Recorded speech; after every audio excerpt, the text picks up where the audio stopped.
Heard before from Johnny Watts, the 6PR man, just confirming it again, John. Yeah, I reckon Carlton will win it, Harry, only simply because Hawthorn last year knocked them off and they lost it last year, and of course they come back with a vengeance. Sammy Newman, you've got the inside oil, obviously, and the confidence of Alan Jeans. Are you going for Hawthorn?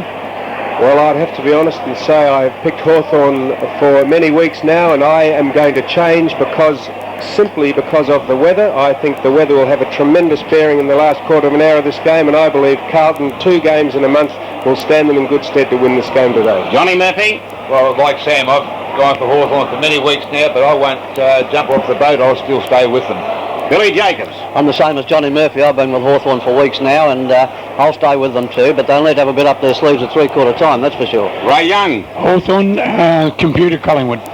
Collingwood? Well, Jesus, Heart attacks all around the Collingwood Social Club. I'm going for Carlton to win because of the only 2 matches in a month and the 3 games out of VFL Park, and the weather, I think, will be in favour of Carlton. And Ron Barassi, how do you sum it up? I believe Carlton will win. I think their current form is better, although, of course, 1 game a month is a bit hard to judge that, but Hawthorn's form in the last 2 weeks has been decidedly average. I think Carlton have increased their mental toughness over last year. They were humiliated in last year's Grand Final, and I get a lot of motivation from that. I think they have the incentive from the Motley and English situation. They have the best ruckman on the field. I think Hawthorn have suspect players in Mew and perhaps Dippy and Morris. Carlton should be fresher because they're younger and they're faster, and of course they haven't played as much in recent weeks.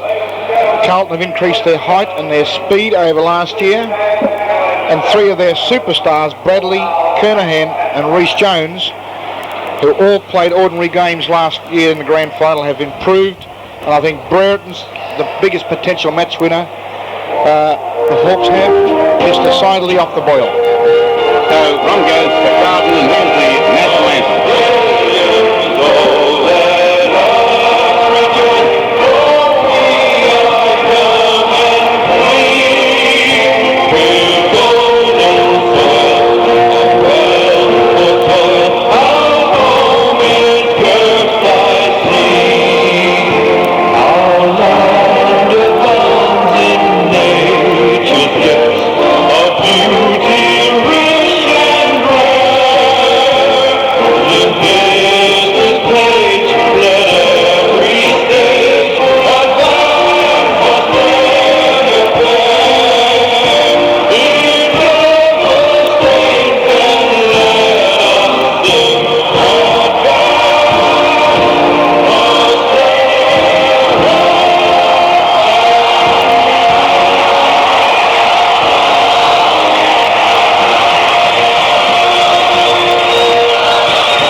Person. And now we're going to watch, I think, the toss of the coin. Let's see where Pat Cash is.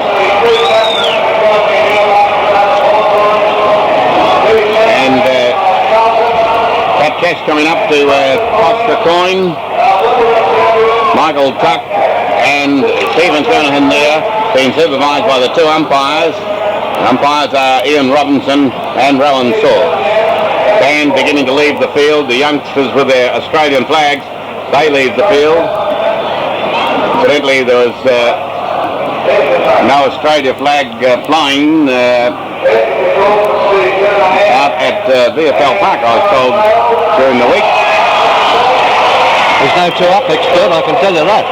Spinning a coin. Right, and they put the toss, won by Hawthorn, and they're kicking with the breeze down to the Jollymont or big scoreboard in, and as we look at that big scoreboard, we say hello to them all in there because this is a very big day for the Vine Prince group in the scoreboard, and of course they have entertained the football public right throughout the year. They've done a very remarkable job, and coming up to their big finale as well. As I said earlier, football fever does touch us all here.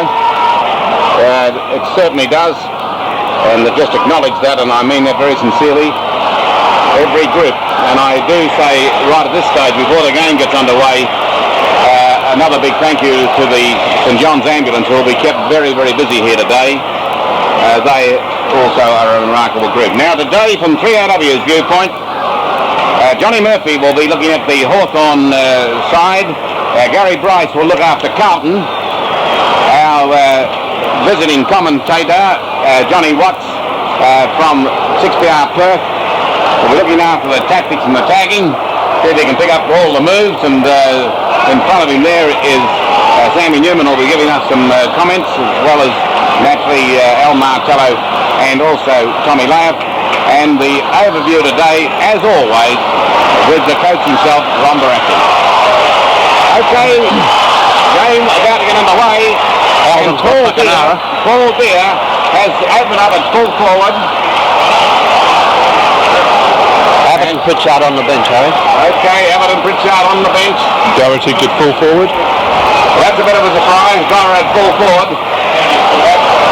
The interesting one, the biggest one of that, is Rhys Jones on Dermot Brereton. Well, we'll see how things work out there. Came in today with David Rhys Jones. And now it's about to get going. And there's 5 in the... Johnston has been able to give the first free kick. Johnston gave the first free kick. He pointed out to umpire Robinson there were 5 Hawks in there. Gary Ayres shouldn't have been. And he's kicked the ball long. It's a Carlton mark. Great start. Hunter's taken the first mark of the day. And Jono fired up. And my word, he was fired up when Carlton came out. He was pushing every player as they got up near the banner, giving him a decent sort of a pat on the back. And he showed umpire Robinson that there were 5 Hawthorn players in the centre square. Gary Ayres shouldn't have been there. And the free kick has gone from his boot to Hunter, and Hunter's put it through from behind. Well, he was directly in front, only about 40 metres out. And that's a bad miss for Carlton, but certainly a sensational start. And the points on the board on the 3AWSIO scoreboard. Hunter flying for another mark and can't take it. It comes to ground. In there's Fraser Murphy. Hooks out a hand pass in quick fashion. Coming through is Carlton. Hard in goes Robert. Dipped the air a minute ago. The Dip's got it. He kicks it high in the air. His opposition player in Glasgow takes the ball under control. Kicks it long. Thrashed away by Langford. Down toward half back. Going through there is Molly Meldrum. Hand passes again to Jono. Jono's trip. Jono gets a free. Johnson's in the play, and he's limping now. Don't think he'll be limping long once he starts to take his kick. There's no one acts up more than Wayne Johnston, but my word, he's a player. He's a great player. Tremendous inspiration. He's at centre half forward. He's directly in front of the Punt Road goal. It's on its way. That's the one. He's the one that can kick him. And Wayne Johnston, he started the game like a rocket. 1 goal, 1. He's been in every passage of play so far. We've got to 2 minutes, and my word, he's a great player, Ron Barassi. Well, he's a great competitor. That's why he comes out in these big matches, the matches of the day, and finals and grand finals, and produces the goods. And you can't ask for anything more than that. Coaches just love those players. Back in the centre, a goal, 1 Carlton. Hawthorn yet to score on the 3AWSIO scoreboard, and down it goes in the centre of the ground. Madden and Deere. Madden won it decisively, went down there towards Swab, goes backwards and forwards, picked up by Glasgow, boost to centre half forward. Chance for a Hawthorn mark. There's Collins, I think, might be going across the face of goal. Kicking the centre wing position on the member side of the ground. It's a Carlton mark for Dennis. Dennis onto the left foot up towards Dorotitch's lead into the forward pocket. Knocked the ground. A chance there for Collins. Overran the ball down to Dorotitch. A hand pass to Meldrum. It's another. No, it's a point. Meldrum 25 metres out, angle only slight really, and the ball drifted away towards the outer side of the ground to go through for a point.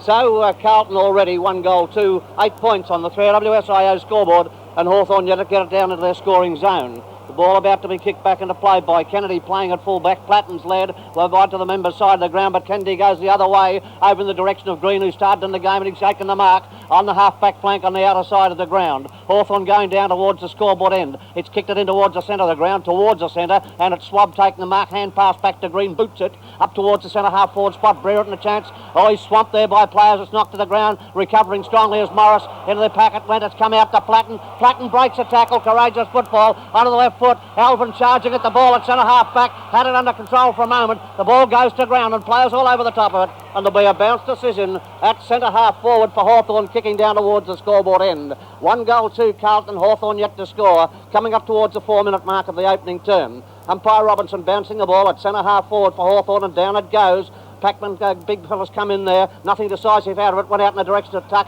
he juggled it, pushed it across there to Swab, and his kick is offline for 1 point.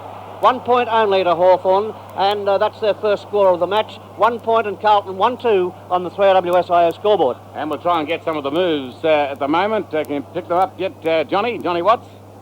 And I'll just give you a bit of a chance, because Sammy's probably got quite a number of them here, as well as Johnny Murphy.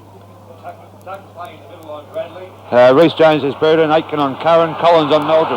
Ball out into centre half forward, spot deep out of Minico, coming through strong, was stopped, and he's gone down heavily.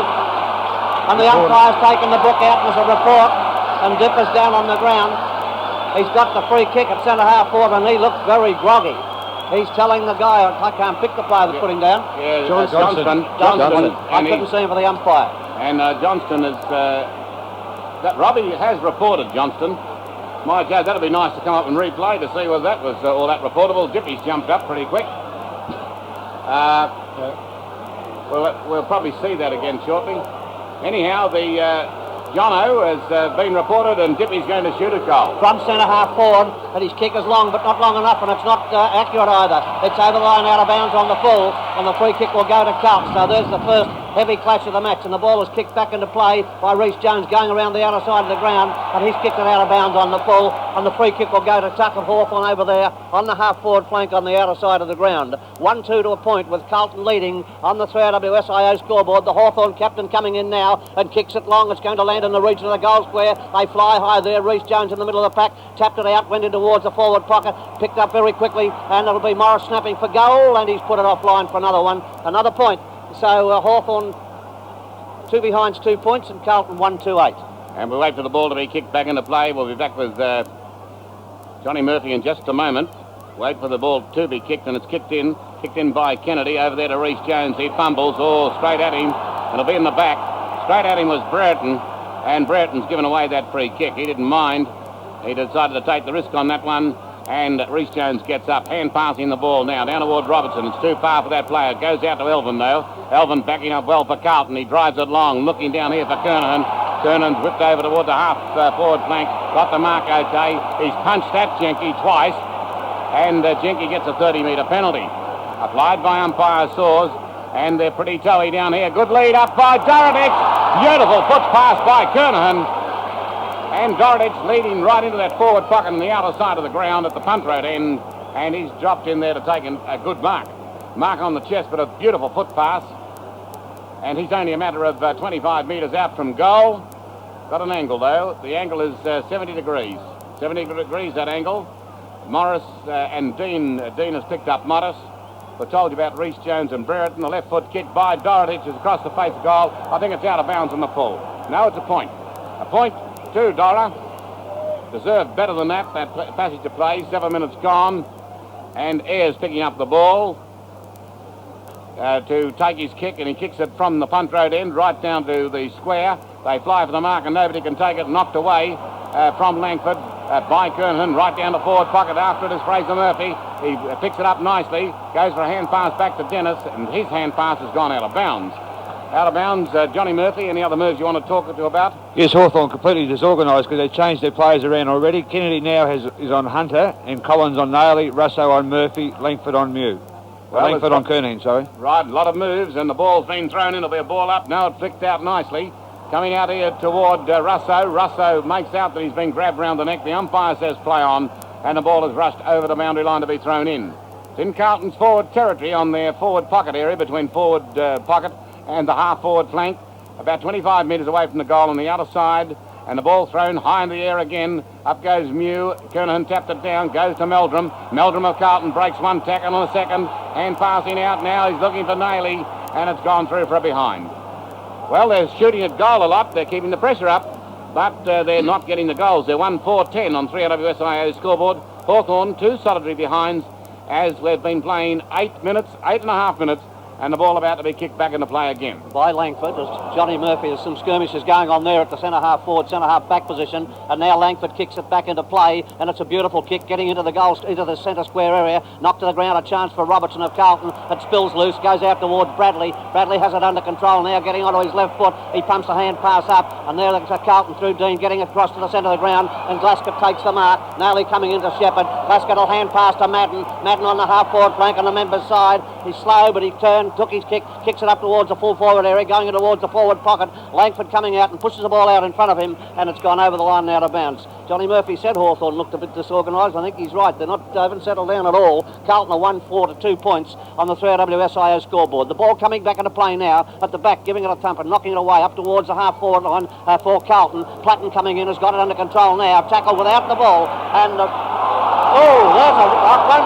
He had got rid of the ball, I'm sure, and the tackle came on from Glasgow, and the free kick goes to Glasgow. What did you see? A shocking decision there by umpire Russo. A panic decision, I'd say. Well, the ball kicked by Glasgow up into the forward line. It'll spill loose. A chance there for Langford. A hand pass out. Jenke has it and gives it back to the fullback Langford. He kicks it hurriedly up towards the centre wing. Johnson in the front berth, and Johnson takes the mark with Morris coming up belatedly. Johnson now onto the left foot, his natural kicking foot, in towards centre half forward. Kernahan spill for the mark. The ball's gone to ground, and they pile on top of the Carlton captain in the centre half forward position for the Blues at the punt road end of the ground. Carlton 1-4 to 2 behinds. 10 minutes into the first quarter of the grand final. Umpire Robertson about to bounce the ball in Carlton centre half forward position, and down it goes. A little bit of nudging going on there. Paul Deere got it down, but they can't get it out of the pack. Platten going in hard, boring in there. Jenke trying to assist. Nobody controlling the ball yet. Johnson tried to get it out of the pack. It went towards tuck. There'll be a bounce. Still around about centre half forward position for Carlton at the punt road end of the ground. They've kicked 1-4 to 2 behinds in 10.5 minutes of play. And down it goes, Carlton in attack, and the ball is bounced down where it's knocked eventually by Madden, but straight out to Ayres. Ayres look for a hand pass, and eventually does hand pass it, and gets it over there to Langford, who's kicked it long, right out towards centre wing. A chance for Morris. Missed it altogether. Going to be picked up right over there by, this time, young Dean, and Dean's got the ball down to his half forward flank, and it's been taken by Kernahan. Kernahan will kick from about the 50-metre mark. He might have to kick, because the man is pretty close to that mark, he'll probably kick about 55 metres out. He's still on that outer side, though, and we felt that he'd be kicking into a breeze, so it possibly won't make the distance. A lead up down there by Hunter. That's totally ignored. And now the ball is on its way up to where, pushing it back there by Madden, and was seen by the umpire. Umpire Russo saw the push in the back, and Mew will get it. Umpire Robinson saw that, as we see the ball coming back from Abbott now. Abbott has kicked the ball right out there toward Tuck. Tuck flies high, can't take the mark, didn't even take the ball with him, and it'll be a ball up coming up, as it is umpire Russo. And umpire Russo does take the ball and balls it up. Up will go. I'm calling Russo Source, I'm sorry. The ball is kicked off the ground there, and here's a Carlton mark to Dean, and Dean is going to mark in the centre. Now we wait for Dean to take his kick for Carlton, kicking it right across. Dip, he went up one-handed there. There'll be a comment coming up from Ron Barassi about that. He had a shoulder injury. He's after the ball again. He can't take it under control, and Soars will call for the bounce. While he's waiting to get the ball up, Ron. Yes, it did look a bit funny, although I think he may have been a little bit unsighted, to a degree, but it also could be the shoulder. We'll have to wait till further developments on that one, Harry. And the ball bounced. They go for the knockout, and Greg Deere got it, and Tuck has thumped it. He's thumped it 30 metres down to Swabby. Swabby just got the hand to it. Ball breaks loose, goes out to Johnson on the run, firing at goal, looks pretty good. Goal umpire says all clear. And although Johnson's been reported, it hasn't affected his play. And after 12, almost 13 minutes of play, he's almost best on ground, I'd have to say at this stage. And we'll ask you for a comment, Gary Bryce. Yes, I'd say he's been the real catalyst for Carlton's performance. He's really set them alight from that first bounce where he told the umpire the free kick was on. He's been the one that's got them going. And there's a fight going on here now. And umpire Robinson's picked this one up on the half-forward flank as Russell, Morris, and also Reece Jones want to get involved. But more importantly, it was Aitken getting touched up down here by Curran, and Aitken grabbed hold of Curran and threw him to the ground. Morris being brought off the ground. And... Morris started that, Harry. Right. Well, it was certainly Aiken who grabbed hold of Curran, and he really wrestled him to the ground. Has he? All right, there's another comment that Morris's knee might be gone. He had that trouble all during the week. Anyhow, he's having treatment by the doctor down there after 14 minutes of play. At Carlton 2-4-16 and Hawthorn 2 solitary behind. Well, it's back with the umpire in the centre of the ground, and he comes in to bounce the ball now and does it pretty well. Going in for the ruck workers, Greg Deere and Madden won it, got it to Bradley to Naley. Naley onto the left foot, kicks it up towards centre half forward. Meldrum leading in the race for the ball. Down towards Aiken it goes, he spills out. A chance here for Carlton. They get it under control through Dennis onto the half forward flank. He kicks it across towards centre half forward, and Hunter takes the mark.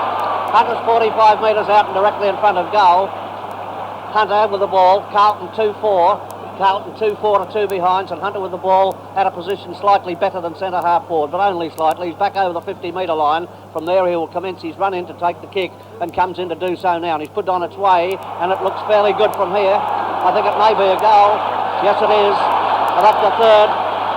Well, Carlton has started in great fashion due to the two players who've been getting most of the mentions. That's Hunter and Johnson in particular. And the Blues have gone out to 3-4-22 to lead Hawthorn 2 behinds 2 points. Well, Sammy Newman, they're going pretty well, Carlton. There is no doubt about two things. Firstly, they're going to have to stop Madden hitting that ball down to the guys in the centre for Carlton. And secondly, there's no doubt Johnson has slowed Di Domenico up in that first part of this quarter. Di Domenico walking around with his head down.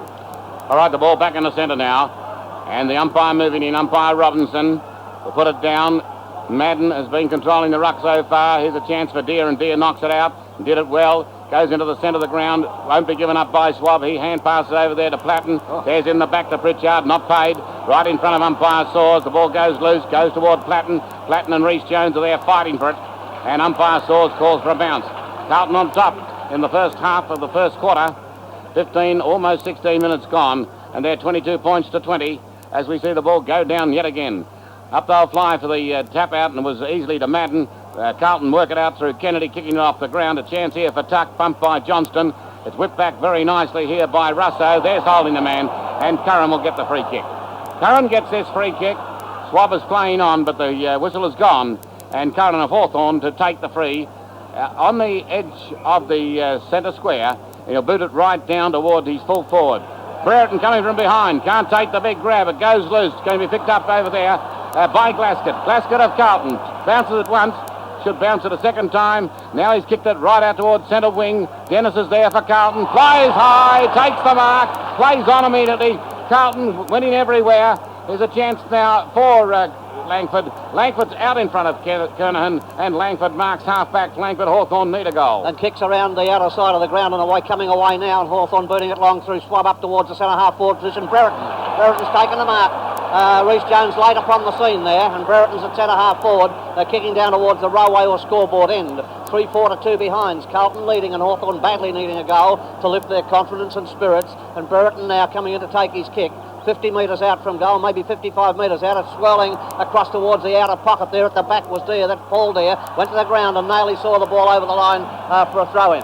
Throw-in in the forward pocket on that outer side of the ground. Free kick to free kick, is it? Free kick, and it'll be taken there in the forward pocket by Carlton. Coming in to take the kick now, Silvani.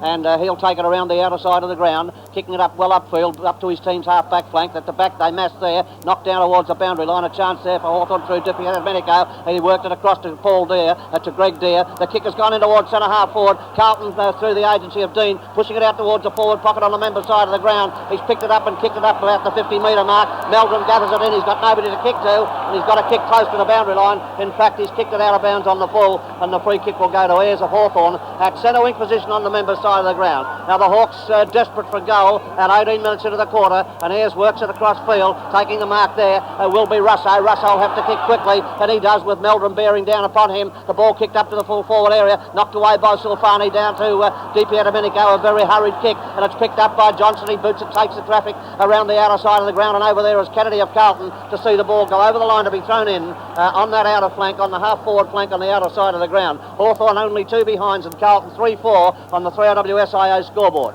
Okay, the ball being thrown in now. Way out in that half-forward flank, and Hawthorn, as we've said, need a goal. Wrestling in the ruck now. Deer wrestling with Madden. Play allowed to go on. In there is Rhys Jones yet again. Whips it out nicely. Over there to Kennedy. Kennedy hand passes it back in. Bradley had it. Bradley kicks it back over his shoulder. Good effort, but the ball is rushed out of bounds and will be thrown in again. Between half-back flank and centre wing on the outer side of the ground. Favours Hawthorn, but still a long way away from their goal. Gleeson preparing to come onto the field for Carlton. Deer and Madden. Deer got the tap out, but it goes straight down to Carlton again to Nailey. Holding the ball almost was the shout, but it wasn't paid. It comes to Fraser Murphy, whips it to Molly Meldrum. Oh, it's a good football. Over now toward Elvin. Elvin pushes it to Kernahan. Kernan's looking for his teammate, and he's found him yet again. And Kennedy being given the runaround by Hunter. Johnston coming off. But that was fantastic play yet again by Kernahan. Glorious foot pass twice now. First time he found Dorotich. The second time he finds Hunter. And Johnston's off. Gleeson's on. The shot at goal will be offline. Although Kernan's taken the mark. But he's over the behind line according to goal umpire. And so a point results. Carlton are 3-5-23 on the 3WSIO scoreboard. Hawthorn are 2 solitary behinds. And we're coming out toward 20 minutes played. As we wait for the ball to be booted back into play. Booted back now by Hawthorn as it comes off the boot down there of Jenke. It's a chance now for Robert Di Domenico. Hand passes it over to his teammate in Russell Green. Hawthorn into attack. It comes down toward the half-forward line. Aitken's after it for Carlton. He can't pick it up. He's got it now. He'll push it out nicely. Went out toward Gleeson. Gleeson can't pick it up. The players are on the ground. Platten's in there burrowing like the courageous player he is. But the umpire has blown the whistle and called for a bounce. This is umpire Saws about to bounce the ball 45 metres out from the Jollymont end goal, the end of which Hawthorn are kicking. Nobody gets the tap out there. They're so keen on shepherding. In goes Swab. He's now trying to punch it away. He can't. It's held to him, and we'll see umpire Saws bounce yet again. Abbott is down warming up on the bench here for Hawthorn.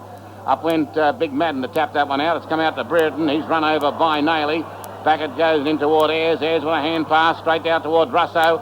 Russo's booted it long and high, but this will be an easy mark down here for Silvani. And Carlton will be out of trouble yet again, saved on the back pocket line. At the 21-minute mark, and Silvani has kicked it around the member side of the ground. Green worked himself in front, knocked it out to Curran. Curran a shot for goal, but it's gone across the face of goal, and over there is Robertson to take the mark. A hand pass to Alvin. Alvin's got the ball under control, 50 metres out on the outer side of the ground, and he's booted it long up towards the centre wing spot. There is Hunter. Hunter doing battle with Kennedy. Hunter's got the run of the ball, and he races away and kicks it up towards the half-forward line. Leading up there is Dennis, but it's too long, and it's over the line out of bounds on the full, and the free kick will go to Hawthorn. Taking the kick and booting it upfield, it's Di Domenico up towards the centre wing position, but Carlton through Robertson get it under control to kick up to the centre half forward spot. Dorotich in front, had it knocked away at the last moment. Dorotich goes to ground, the ball spills out. A chance for Ayres leading in the race for the ball in front of Murphy. Ayres into the forward pocket, but Meldrum outpaces him. Meldrum's picked it up, hand pass back looking for Kernahan, coming through strongly, and the Hawks coming through now, and they'll take it away. Hawthorn through Collins, kicking it up towards the centre wing position. It goes past there. Aiken leading in the race for the ball up towards the half-back flank. Curran gave him one for his corner, and Aiken spilled the ball over the line out of bounds to be thrown in.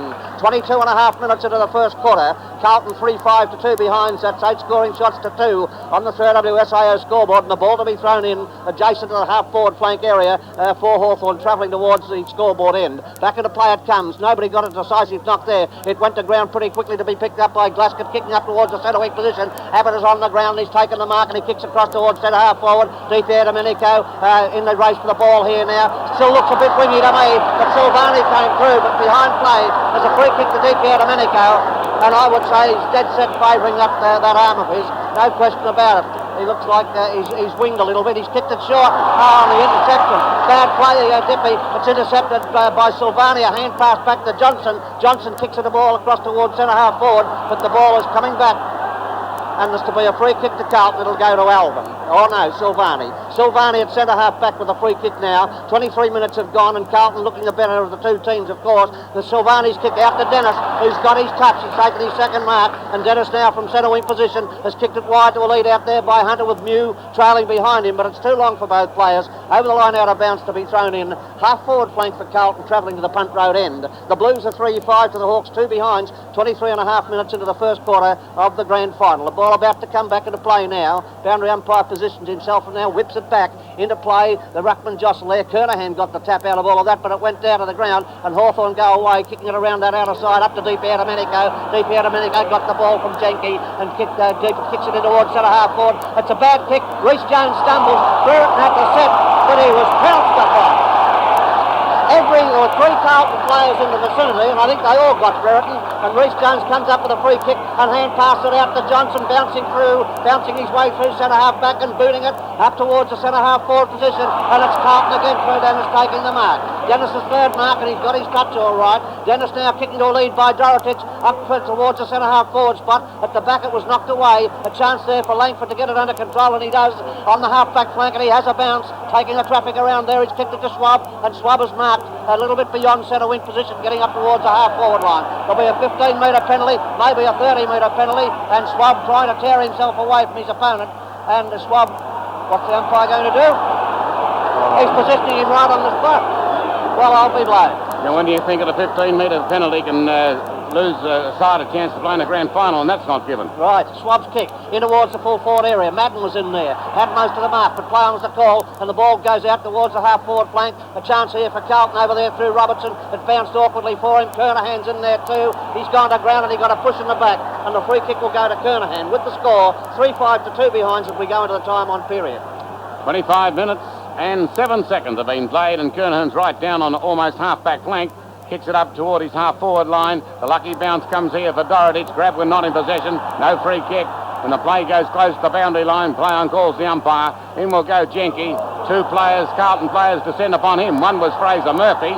And we'll see what umpire Robinson's going to do in this one. My word, they really pounced on him. And Jenke comes up with a free kick. It's over to Russo, standing on his own. And he's got Hunter about to grab him. Just as he was about to play on, he hand passes out nicely. Collins coming up for Hawthorn, drops it down to Kennedy, who's now on the half-forward flank.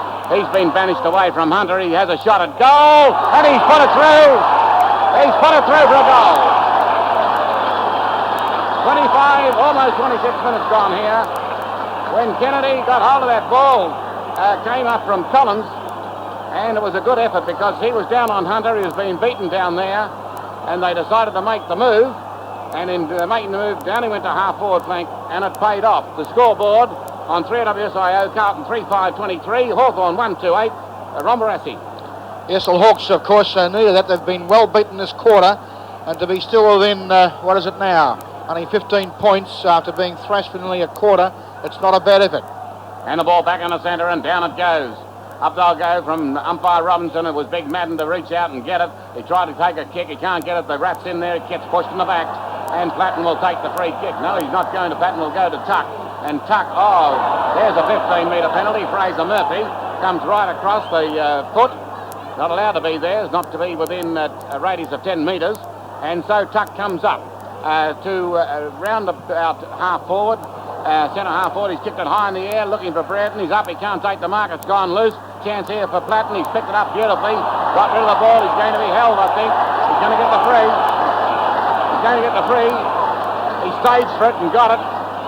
He ran straight into trouble. He was well tackled, he dropped the ball. He should have been free kicked against him. Nailey's saying to the umpire, why don't you have a look on the board? But he's given the free kick to Platten. And we'll get a few comments about this because he'll kick a goal from this position. He's about 40 metres out from goal. It's through. The goal umpire says all clear. And Hawthorn get a lucky goal. Carlton 3-5-23. Hawthorn 2-2-14. Sammy Newman, what do you want to say? Well, you won't see many luckier goals than that. That is an absolutely ridiculous free kick tackled correctly. Coming up on the board again now. He's got the board. Couldn't be grabbed any better around the middle of the waist and given for around the neck. And that is as a result of Robinson being unsighted. Okay, ball back in the centre. About to be bounced at 28 minutes have gone by, and 1 or 2 seconds now as the ball is put down in the middle of the ground, and it's Madden again getting it down there into the centre of the ground, but nobody can pick it up yet. Flatten had the ball, lost it, went to Tuck. Tuck's doing a lot of hard work in there, and Tuck flattened through after he kicked the ball, and he's still down on the ground, and Madden's reported. And Tuck's down on the ground looking pretty sick and sorry for himself as the umpire informs him there's been a report. Meanwhile, it's gone out to Kennedy, and Kennedy's on the half-forward flank on the member side of the ground. The man standing the mark will have to go back, and that is Dean. And now Kennedy coming in to take his kick is Green. Green's got it, and Green taking the kick on the half-forward line. Tuck still on the ground, encircled by trainers. Green's kick swirling over towards the outer side of the ground. There's a mark over there. A good mark over there to Hawthorn, and taking the mark is Dippy. Domenico with the mark. He's over the 50-metre line. Tuck being assisted out of the centre and doesn't look too well at all. Trainer's still attending him. Been 2 reports in the match, Johnson and Madden. But now Di Domenico's got a chance to kick Hawthorn's 3rd goal. He's put it on its way and it's looking good. It is. So the Hawks, after being outplayed for most of the quarter and being battered around a fair bit, have come to within 3 points of Carlton 29 minutes into the quarter. Quite sensational that. Now Johnny Murphy. To stir them up, Di Domenico, after being flattened early, has come right into the game, and Hawthorn players won't like to see Michael Tuck being flattened like that. That'll really kick them on. Okay, ball back in the centre now. 29 and a half minutes have been played in the first quarter, and the Hawks 2 free kicks and they're back in business. Up goes Madden, knocks it out okay. They could have lost their momentum. Carlton comes out to Collins. Oh, there was another punch by Johnston at Collins, missed him altogether. Luckily, umpire Saws was there, so there was no report, so it comes down toward the half-forward flank. A chance here for Carlton's Alvin. He's thrown it. Play on calls the umpire. He's going to get a free kick. No, he's not. He's still playing the ball, and it's over and out to be thrown in. Kennedy on Elvin there, and Elvin thought he had a free kick, and so did I. But it wasn't paid by umpire Robinson on that occasion, and so the ball's about to be thrown in. Carlton don't like Robbie, and they will like him less after this first quarter as the ball comes out towards Glasgow. A left foot kick, big kick there by Collins. Collins down toward the boundary line, and it's over and out. Deere crashes into Dean. Dean goes over the top of his own teammate in Mackenzie, and the boundary umpire picks it up. That's Kennedy, and the umpire picks it up to throw it back in. And the ball knocked this time by Deere, picked up by Curran of Hawthorn.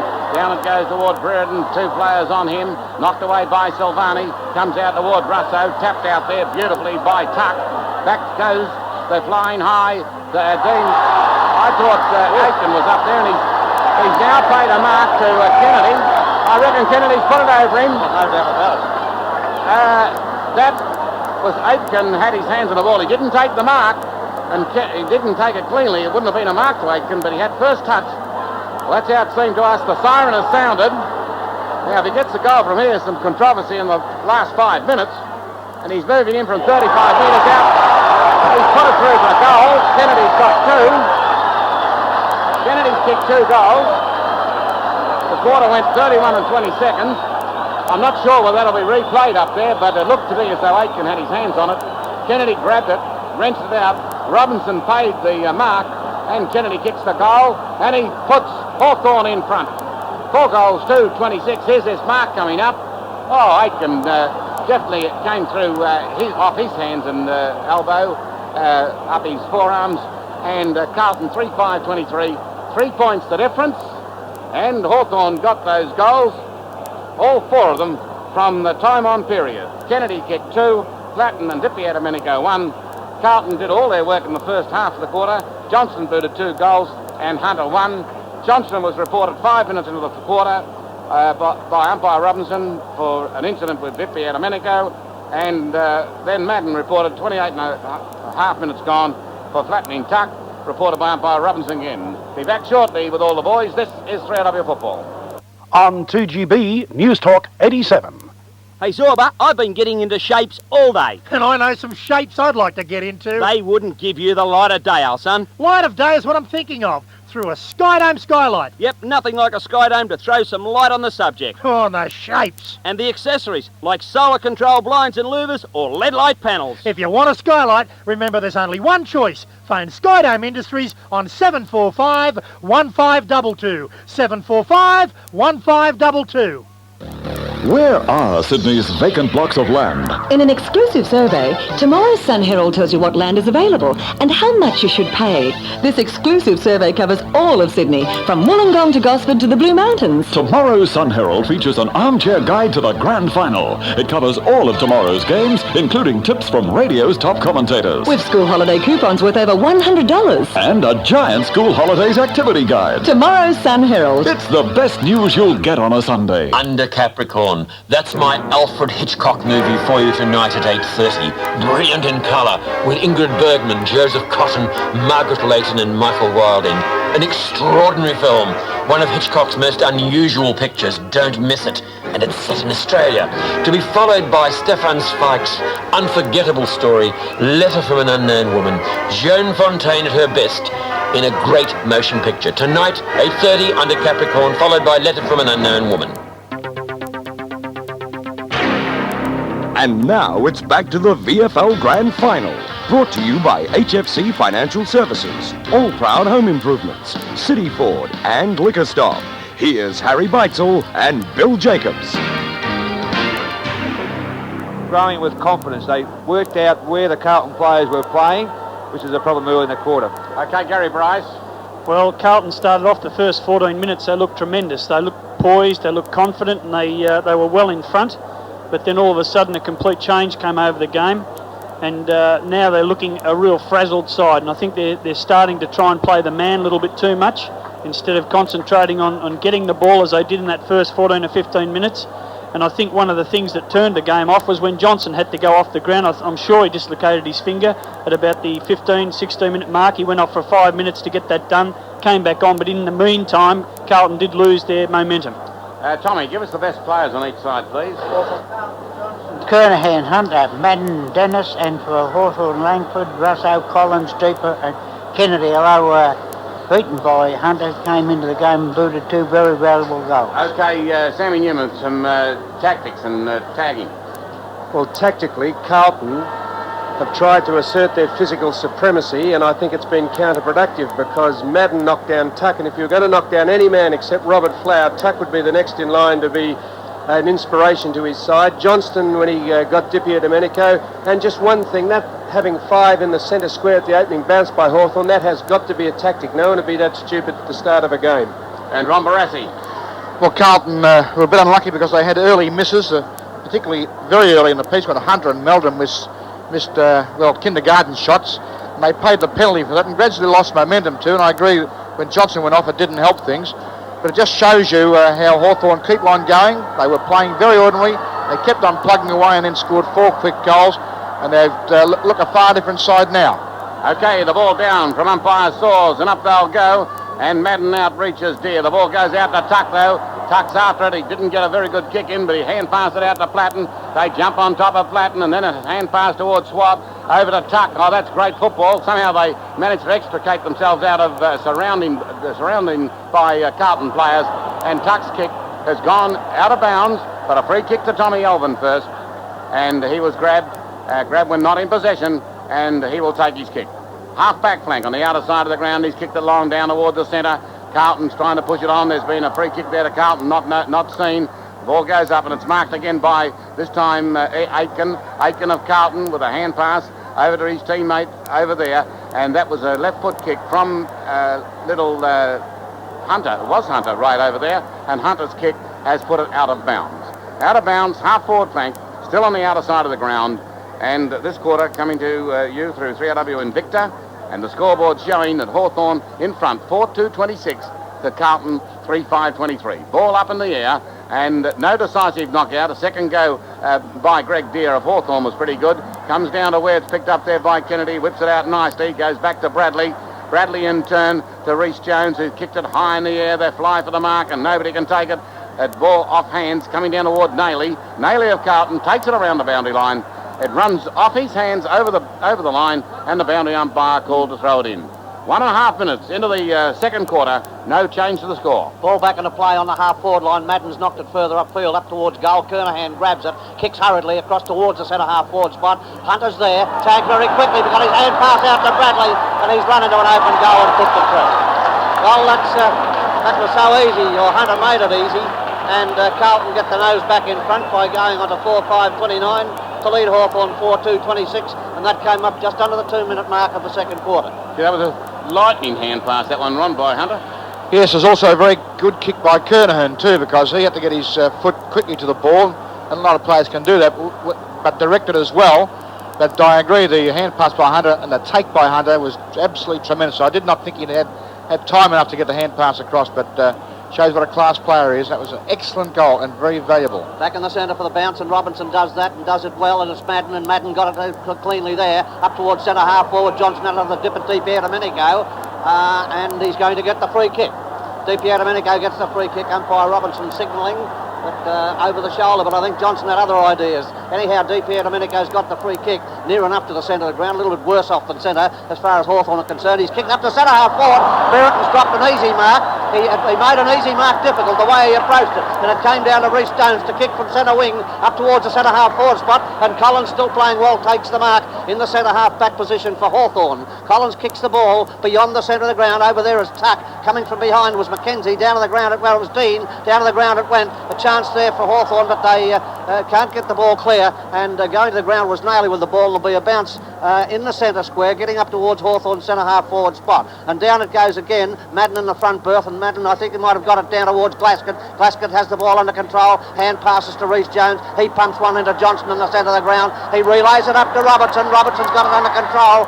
Kicks to a lead of Dorotic, and a beautiful pass to Dorotic, leading up towards centre half forward, and the big fellow has taken the mark. He's enjoying the roll up there in the forward line. We've made mention of it a couple of times throughout the season that he seemed at home on the forward line, and he certainly took a good mark with a good lead and a good pass. So Dorotic now, the man standing the mark about 40 metres out and directly in front of goal at the railway or scoreboard end. Carlton 4-5 to 4-2 as Dorotic comes in at 4 minutes into the quarter to take his kick, and he's put on its way. This is well offline. It's out of bounds on the full, and the free kick will go over there to Jenke. Jenke in the back pocket area on the outer side of the ground and defending down there at the scoreboard end. 4-5 to 4-2. The Hawks trailing by 3 points on the 3W and Victor Blanket scoreboard, and Jenke comes in to take his kick, and he takes it around that outer side of the ground. He's got Abbott over there if he's good enough, and Abbott's good enough to knock it away and knock it over the line out of bounds. Well, Michael Tuck has come off the field. Pritchard's gone on, and of course Mew took over on Hunter from Kennedy,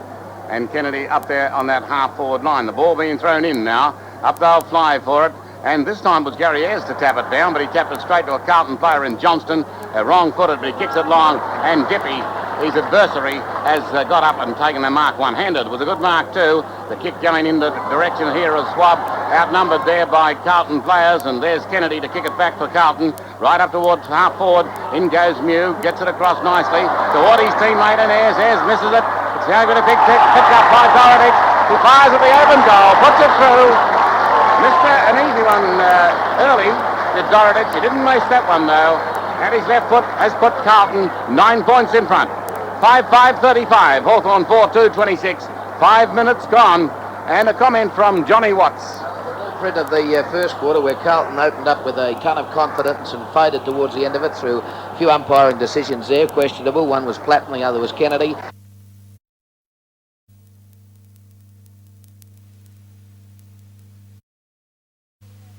Forward, they're massing there, down to the ground, knocked towards Murphy, but he overran the ball. Gleeson comes in and nearly ran into Murphy, but he got his left foot to the ball and kicks it in towards the forward pocket. A chance here for Hawthorn if they're quick enough for Russo, but Carlton have got the break, and picking it up will be Murphy, just coming in towards goal now, and he's kicked it offline, through for 1 point only. And that's a reprieve for the Hawks. 21 minutes into the quarter, Carlton have gone on to 5-8-38, Hawthorn 4-7-31. Gee, that was fantastic stuff there. Ron Barassi. Well, actually the contest is tremendous, with neither side being able to get a break, Harry, but it's not tremendous football. And the ball being booted out now to Ayres. Ayres up to his teammate and Paul Deere.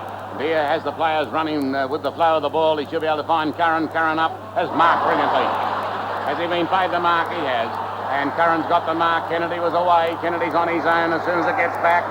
And Curran will kick from the 50-metre mark. Nayley and bare arms. We don't see that very often. Giving an indication that the heat's pouring down out here, 30 degrees. Curran kicks, won't make the distance. Chance for Brereton up in front. Dorotic knocks away. Dorotic has come from full forward, down to the back line. Look up to see who's gone down there. and Mackenzie on the field, and Dorotich on the back line, and we're watching Morris about to come back onto the field. The ball has been thrown in, and it's going back close to the boundary line, and it's over and out yet again. As we see, the young lad who came off was Paul Deere for Hawthorn, and Morris back onto the field. He's injured his knee in that first quarter. The throw in finds Dean. Dean too slow in getting a kick. And again, they pile on top of the ball. They've forgotten all about the fact that we were to be given free kicks if the player was being held correctly or being pushed in the back. And umpire Robinson is going to bounce.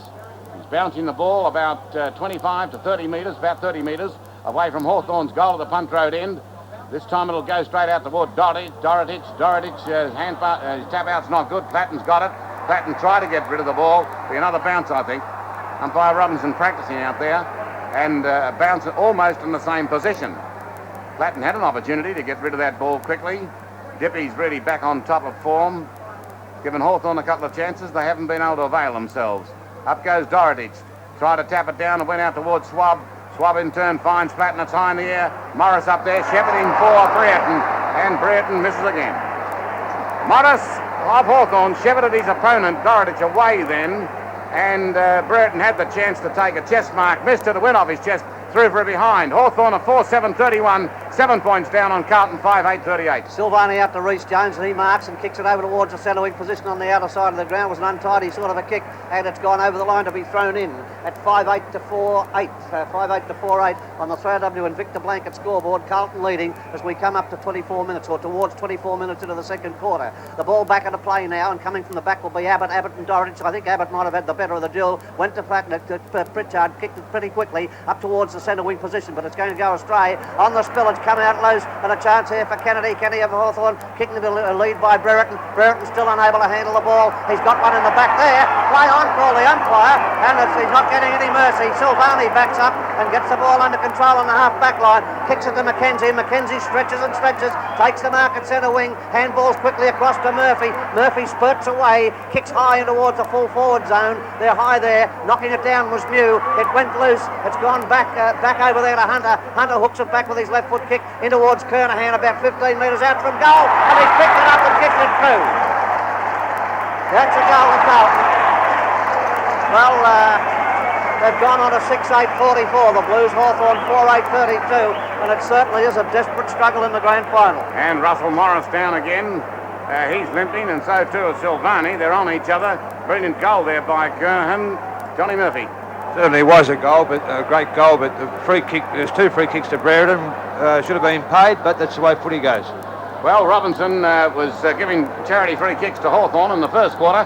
He's missing him now, so things are starting to even out. The ball down in the centre from umpire Robinson. Up they'll go, knocked down by Dorotich, forced to go into the ruck. They give a rest to Madden. The ball comes out now toward Green. He's kicked it high. Brereton's got a chance here. He hasn't got it again. He's got to get his body in. He can't. And Elvin's going to beat him. He's grabbed him. Play on call. The umpire comes out now. Oh, he hasn't given a free kick, has he? That's ridiculous. A perfect tackle there by Brereton. And this time it's umpire Saws. And that was a shocker. The umpiring has left a lot to be desired by the 2 experienced umpires. 25 minutes gone, and the mistakes are pretty obvious, as now Tommy Elvin gets this free kick, kicks it down, there's a mark, it wasn't paid, play on, calls the umpire, should have been Dennis's mark, the ball hooked out there toward Deere. Deere is trying to find his teammate in Dippy a minute ago. That was another good kick off the ground. Here's Dippy now. Dippy's got a chance. Grabs his opponent, play on calls the umpire. He'll want to bounce it because there might be a couple of players around it, and it's going to be thrown in. Centre wing on the member stand side of the ground, and the ball about to be thrown in. Going very ordinary, the boys in white, and we'll watch the ball being thrown in. Dorotich in the ruck for Carlton, up against Deere. Deere will be pleased to see somebody else there, but Dorotich wins out. He tries to break the tackle. Play on calls the umpire, comes out toward Fraser Murphy. Now to Aitken, they can't dribble it very far, and it'll be another ball up. It's tense, it's tough, but it's another ball up, almost centre wing after 26 minutes of play. Carlton on the 3W and Victor scoreboard, 6-8-44, 12 points up on Hawthorn, 4-8-32. There's the bounce on centre wing, and Dorotich in there, he palmed it out, went over towards Murphy. Murphy's dragged and got the free kick. Murphy of Carlton with a free kick on the centre wing position. Hawthorn struggling for free kicks, and Murphy got one now at centre wing position on the member side of the ground. He's kicked it across in the direction of centre half forward. Hunter in there, knocked down by Mew. It spilled over towards Johnson. He overran the ball. Mackenzie in there for Carlton, but the ball was down to ground, and he's broken out the ball one now. Hooray! I don't know what you say. If nothing else, it's inconsistent, and the free kick has gone to Mew. Mew at centre half back for Hawthorn, defending at the scoreboard end and coming into the time on period by 2 minutes now. He's kicked it up towards centre half forward. Dorotich in the front berth, holds his mark firmly and surely, and he relieves the pressure there for the Blues. He goes around easily, kicking to Silvani, loose in the centre of the ground. That player has taken the mark and he boots it long, looking for Kernahan down there, but coming in to take a good mark was Langford.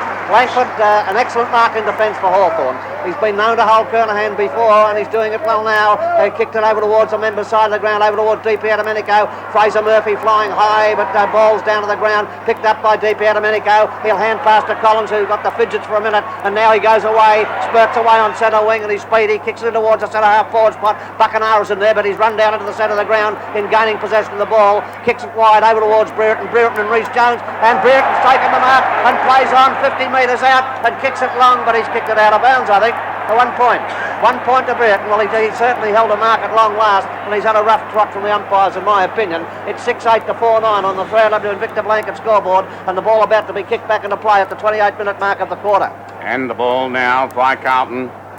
They'll hold things up, and there's the kick. Coming out from Dean, right out toward the half-back flank, and two Carlton players over there, and picked up by Silvani. Silvani gathers the ball nicely. Boots it down toward half-forward flank, looking for Meldon. Knocked away from that player by Jenke. The ball goes loose, kicked off the ground. Siren sounds, half-time. Half-time, and it's 11 points the difference. Carlton's in front. 6 goals, 8. 6-8, 44. 6-8, 44. And Hawthorn are 4 goals, 9, 33. Interesting to note that Hawthorn didn't score a goal until the almost 26-minute mark of the first quarter. And in the next 5 minutes, they booted 4. And they were goalless during that quarter, Carlton kicking 3. So Carlton's more consistent up forward, and they're 6-8, 44. Hawthorn 4-9, 33, the goal kickers. We have Johnston 2, Hunter, Bradley and Dorotich and Kernahan 1 each. And for Hawthorn, Kennedy 2, Platten and Di Domenico 1. This is 3LW football. That sounds like really hard work. And it's Kango that comes up with the goods when the going gets tough. Kango drilling hammers and demolition breakers have the best range of tools and accessories available for any construction job. Kango does it all. Drilling, chiselling, demolition, digging, compacting or cutting. For the location of your local Kango Wolf distributor, talk to Jenny or David at Kango Wolf Power Tools on 727 0177. 727 0177. Take me away, pretty princess. Time, the tide and Sea Princess wait for no one. Right now is the perfect time to book for January 88 cruises to the fabulous South Pacific. Go cruising to an exotic chain of islands on either January 4th or 16th for 12 nights, or experience Magic Tahiti, departing January 28th for 28 nights. But hurry, see your travel agent or P&O booking centre now. Now, how many home improvement places can say this? If you want quality and service and you can't make it out to our showroom, we'll come to your home and make a presentation to you right there. Not many, I'll bet. But Ray Shiner and the people at All Proud Home Improvements mean what they say. All Proud is one of the leaders in home renovations, and with 25 years' experience, they've got to be doing something right. All Proud Home Improvements open 7 days a week at 900 Canterbury Road, Lakemba, or phone 750 5755. Where are Sydney's vacant blocks of land? In an exclusive survey, tomorrow's Sun Herald tells you what land is available and how much you should pay. This exclusive survey covers all of Sydney, from Wollongong to Gosford to the Blue Mountains. Tomorrow's Sun Herald features an armchair guide to the Grand Final. It covers all of tomorrow's games, including tips from radio's top commentators. With school holiday coupons worth over $100. And a giant school holidays activity guide. Tomorrow's Sun Herald. It's the best news you'll get on a Sunday. And now it's back to the VFL Grand Final. Brought to you by HFC Financial Services, All Proud Home Improvements, City Ford and Liquor Stop. Here's Harry Beitzel and Bill Jacobs. 11-point win, but would like to get some more system on the forward line because we're not really firing there at all. Okay, Gary Bryce speaking from Carlton's viewpoint. Johnny Murphy, Hawthorn. Well, what Gary said about Carlton, no system up forward, I think they've got a lot more system than Hawthorn, and that's why Hawthorn are trailing by 11 points at half-time, because they haven't got any forwards who have done anything in the game at all. Kennedy's kicked a couple of goals, but Brereton's down, Curran's down, Morris been off the ground twice now with a leg injury, and that's the injury he had last week, so they may have gambled wrongly there, but they need something on the forward line, considering they've got nothing up there at all. 11-point trailing by half-time would be encouraging to the Hawthorn players. All we'll be saying now is if we can get that system going on the forward line, Brereton, you get into the game, and if the umpires turn around and give him a kick or two when he deserves one, everything else is going all right. Collins is doing well. Dipper's done an excellent job. Russo, Jenke. And it was good to see that they moved Ayres away from Meldrum because Meldrum was a little bit too quick, and they put Jenke back there and tightened that area up. So from the back line down, everything's okay, but need the forward line just to fire up a little bit. Okay, Sammy Newman, your comments. Well, tactically speaking, Alan Jeans has got some tremendous problems. He's got to work out what to do with Brereton and Buckenara. And Brereton, arguably, we all thought he was the best centre-half forward in Australia. At the minute is playing how he looks, and that's like a girl. He should get in there and throw his weight round, and what made him great this year was the fact that he could crack a few skulls. Now, he should do that because he's being inhibited, and by David Rhys-Jones, without a doubt. Don't you think that's a good move, though, by Robert Walls to place Rhys-Jones on him? It's an excellent move, but Dermot Brereton is going through the motions there. He's mesmerised by the occasion, and he should do something about it because we all reckon he's the driving force. Now we should prove it. Okay. Johnny Watts, your comments. Well, I like the Carlton goal-to-goal line, especially when it was led there in the full back line by Stephen Silvani. I believe he played a very good game, especially in the 1.5 quarters. And as you said, Dermot Brereton being taken out of the game there by Rhys-Jones, an excellent move there. Good play there by Rhys-Jones. And to my way of thinking, I could go right through the Carlton side and perhaps pick out about 11 real good players. On the other hand, with the Hawthorn side, it's very difficult to pick them out, and it just amazes me that they're as close as they are. There's been a lot of mistakes made by players, but there's even more mistakes being made by the umpire, and I'm absolutely astounded. It's a grand final, and here we see proven umpires making mistakes, not only on one side, but on both sides. We've seen silly free kicks given when they shouldn't have been, and at least they've been consistently inconsistent because both sides scored 2 goals apiece from inconsistent, bad umpiring, I'd say. But overall, it's not a very high-class game, but a very competitive game, Harry. Okay, thank you very much there, Johnny Watts. And we'll be back with Ron Barassi, also Bill Jacobs with the better players, and Ray Young, the stats. This is 3AW Football. On 2GB News Talk 87. If you're thinking of buying a new Laser, don't think anymore. Act right now and race into City Ford today. Yes, yes, yes. City Ford says yes, yes, yes.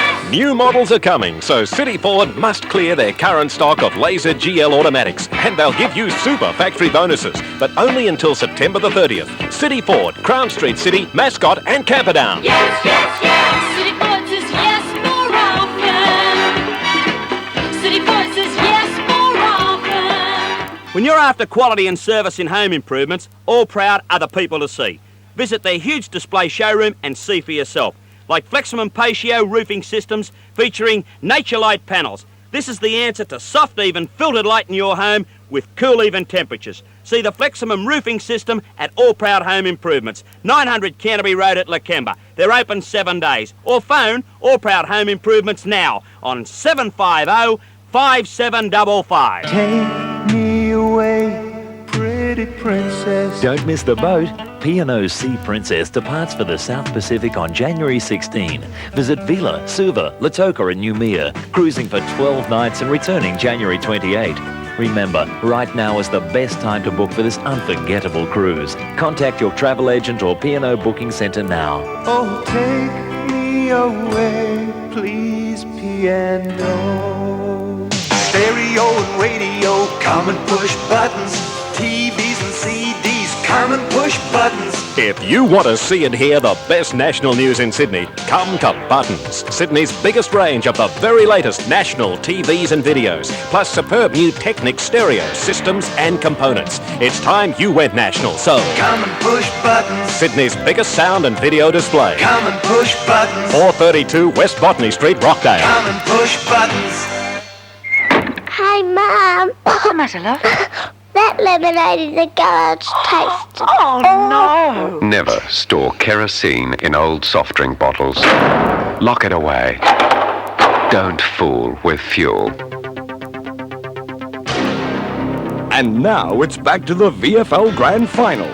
Brought to you by HFC Financial Services, All Proud Home Improvements, City Ford and Liquor Stop. Here's Harry Beitzel and Bill Jacobs. 2 or 3 times and paid the penalty for it. I just cannot believe in this day and age that we can't get players to approach a set shot at goal in the proper, more consistent way. But that's only a part of the problem. I've been very impressed with Carlton's commitment to desperation, something where they definitely fell down last year and and were humiliated on the scoreboard and on the playing field. And they copped the rounds of the kitchen from all and sundry last season. For that effort in the grand final, and so they should have. Today, if they go down in this match, it certainly won't be through lack of heart or desperation. It's been absolutely tremendous. The standard of the game has been pretty ordinary, and you might say, well, when you get a contest like that with lots of pressure being applied, lots of tackling, lots of smothering, well, the standard is, it's very hard for the standard to be particularly higher, and that's definitely correct. But even allowing for that, the standard of play, the kicking for goal, the marking, the drop marks, some fumbles, even the poor umpiring, it just hasn't lived up to grand final reputation so far. So let's hope in this next half both sides will settle down and we'll show some good football. I'll be very impressed with Stephen Silvani on the full back line. Some of his athletic leaps reminds me of Sean White with those big leaps and big long punches towards the boundary line. Very, very good defence. And of course his teammate down there on the Carlton backline, David Rees-Jones, has been absolutely sensational. He's kept the kid well under control, so much so that Dermot seems to have lost a bit of confidence, both in kicking for goal and the few marks he's had his hands on and failed to hold. So down in defence, it's all Carlton. Up the other end, of course, they're not travelling that well. The Blues, Stephen Kernahan is being well held by Langford. Nailey hasn't done that much. Bradley hasn't done much. I've been quite keen on some of Doherty's work, particularly when he went into the ruck, seeing he's not a ruckman height, but he's acquitted himself fairly well with general play around the goal. Johnston's been fantastic, and one of the major reasons why the Blues are in the lead at the stage. But you can never get Hawthorn away. They just got enormous hearts, and we saw that in the first quarter when Carlton dominated for 26 minutes, and suddenly they go bang, bang, bang, and finish up with the Blues. So full marks to Hawthorn for that. I still think we're going to see a tremendous last half, Bill. OK, Ron, thanks very much. Carlton at half-time, 6 goals, 8-44. Hawthorn, 4-9-33. This is 3AW Football. On 2GB News Talk 87. Before you head off on your South Australian holiday, pick up a free Name Droppers guide from the South Australian Travel Centre at 143 King Street, Sydney. Name dropping is about South Australia's wines, wineries and fun. It'll tell you who's who and where's where, so you can name drop your way around South Australia soon. Load your car with Pinot Noir. See South Australia. Pick up a free Name Droppers guide at the South Australian Travel Centre. Enjoy! If you're looking for a new 4-cylinder car, hurry to City Ford today and take advantage of their huge factory bonuses. Yes, yes, yes. City Ford says yes, yes, yes. This is your last chance to get a super deal on a Laser GL automatic because the new models are coming. But you'd better be quick. This great offer must end September the 30th. Race into City Ford, Crown Street City, Mascot and Camperdown. Yes, yes, yes. City Ford says yes more often. City Ford says yes more often. Take me away, pretty princess. Don't miss the boat. P&O Sea Princess departs for the South Pacific on January 16. Visit Vila, Suva, Lautoka and Noumea, cruising for 12 nights and returning January 28. Remember, right now is the best time to book for this unforgettable cruise. Contact your travel agent or P&O booking centre now. Oh, take me away, please, piano. People like to keep Coolabah to themselves. Coolabah, so right for today. You need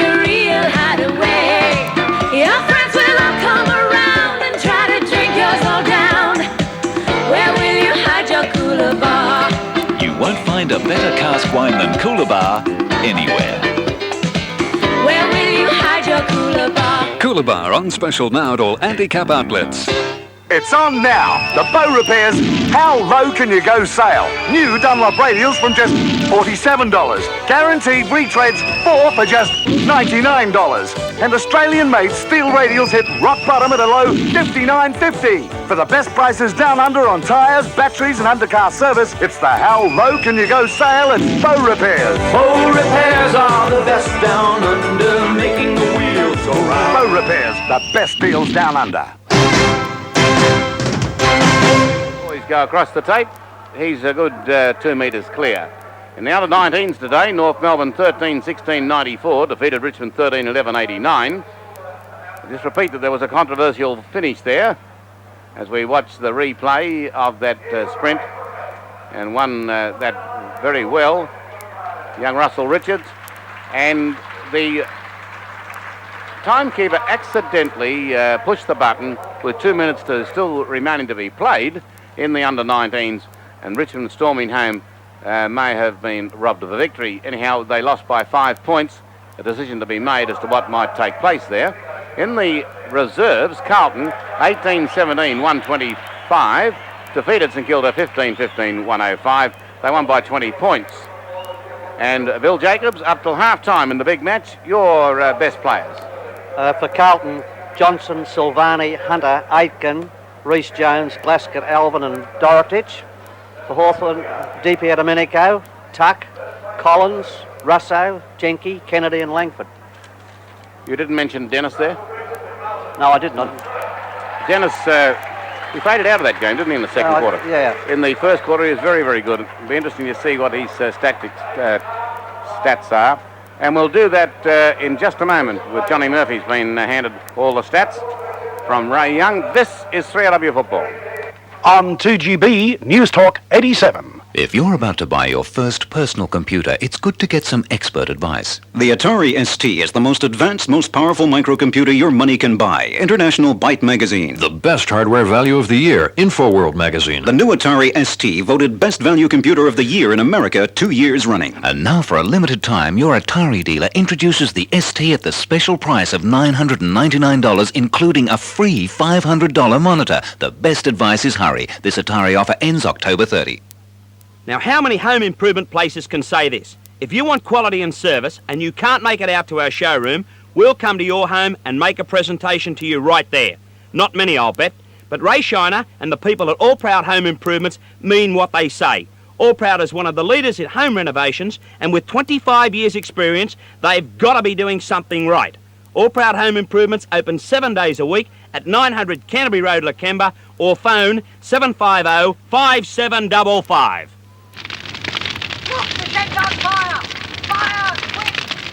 Paint thinners, turpentine and other solvents are as flammable as petrol.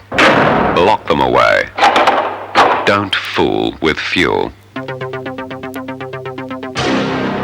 And now it's back to the VFL Grand Final. Brought to you by HFC Financial Services, All Proud Home Improvements, City Ford and Liquor Stop. Here's Harry Beitzel and Bill Jacobs. The top kick getters for Carlton. Johnson has 8, Hunter 7 with 4 marks. Dean, Kernahan and Alvin have all had 6. And for Hawthorn, Dipper Domenico has had 9 kicks, 5 marks and 8 handballs. Collins 8 kicks, Langford 8 kicks, Green 6 and Platten 5. An interesting point is across the centre line, Hawthorn have had 18 kicks, 10 marks and 19 handballs, till Carlton 14 kicks, 3 marks and 5 handballs. So Hawthorn well on top across the centre, which I said before, I said the Hawthorn forward line not functioning, that proves it. Right. All right, now let's get a few more comments here. El Martello, sitting right up the back, will be going down into the rooms a little later on, naturally with Tommy Layoff as his minder, but he hasn't had much to say so far today. Yes, Al? Well, I think Murph hit it on the head. I think Hawthorn have got major problems on that forward line. I think the problem has also been emphasised a lot more by the delivery from downfield. Hawthorn players, when they are breaking down from the half-back line in the centre, their disposal into the forward line is very poor. Okay, I want to go down to Mick Irwin and also Lance Bean, our commentator. Are they out there? Would you just grab hold of them if you could before they get going? You there, Mick? Okay, Mick, is Lance around as well, Lance Bean? Okay, well, your comments quickly, firstly, Mick.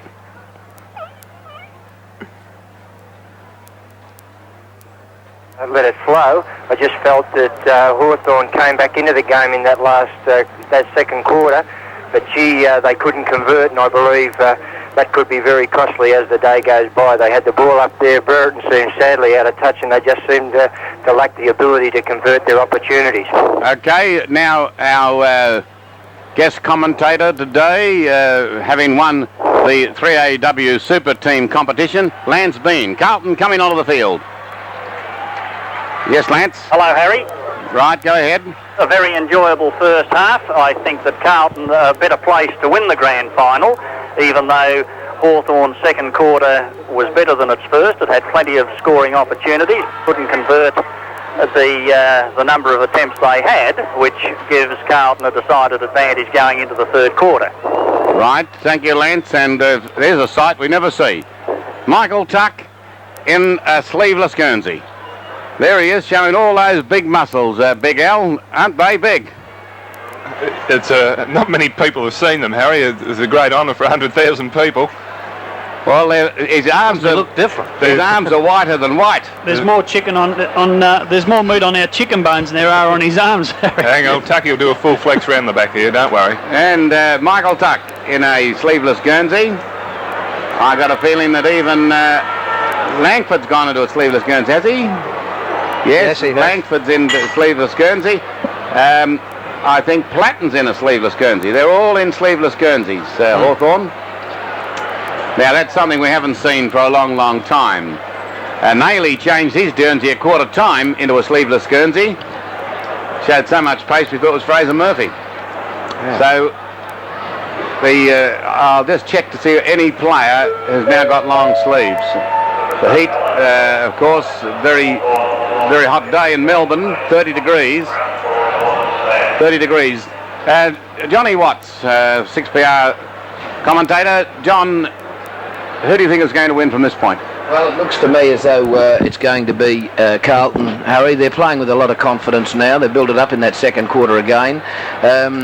Rhys Jones at centre half back, he's been the pinpoint, and being able to keep Dermot Brereton out of the game basically, he's forced Dermot Brereton to make some very costly mistakes, and of course he's made mistakes like dropping the ball and things like that. I know he's had 2 decisions given against him, but it's upset him, and the thing that I feel that Hawthorn may do in this quarter is overreact to the situation, consequently giving Carlton more confidence to go on with the game. Okay, the players are now moving into their positions. Coming off for Hawthorn will be Morris and Deere. That's Paul Deere. And for Carlton is Gleeson and Mackenzie. They're the players coming off.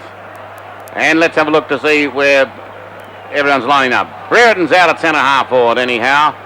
He was at full forward during that last quarter, in the second quarter. He's out at centre half forward and he's got his minder with him, David Rhys Jones. Dean has been picked up as picking up Kennedy. Curran up at full forward. And all others seem to be in position. Pritchard is minding Bradley now. Abbott on Dorotich, and because Madden's back, Dorotich has gone to full forward. That's really going to change Madden when he needs a rest. Umpire Robinson coming in to bounce the ball for the start of the third quarter, and down it goes, and up went Madden and reached nicely and got it. It goes down towards Swab, is heavily bumped there by Kernan, a fair bump, and Swab stays down, and the ball kicked back by Hawthorn. It's going to favour Kennedy. Kennedy breaks the tackle. No, he doesn't. He hand passed the ball out in the open space. It gives a chance to Platten. Dives on it, goes for a short pass, finds Curran. Should have taken that mark. Got a push in the back, according to the umpire. And Robinson gave that against Silvani. And Curran takes that free kick. Curran is possibly will look for Deere. Deere is in open territory, but Curran thinks he can kick the distance. He thought this last week as well, when he had Kennedy on his own. Chose to ignore him and kick the behind. Now he's kicking from the 50-metre mark. Got a slight breeze behind him. And this time it's going to not make the distance. They'll fly for it, and it's knocked through very, very strongly down there. Knocked through probably by Rhys Jones for a behind. So after 1 minute to play into the third quarter, Carlton's got a score.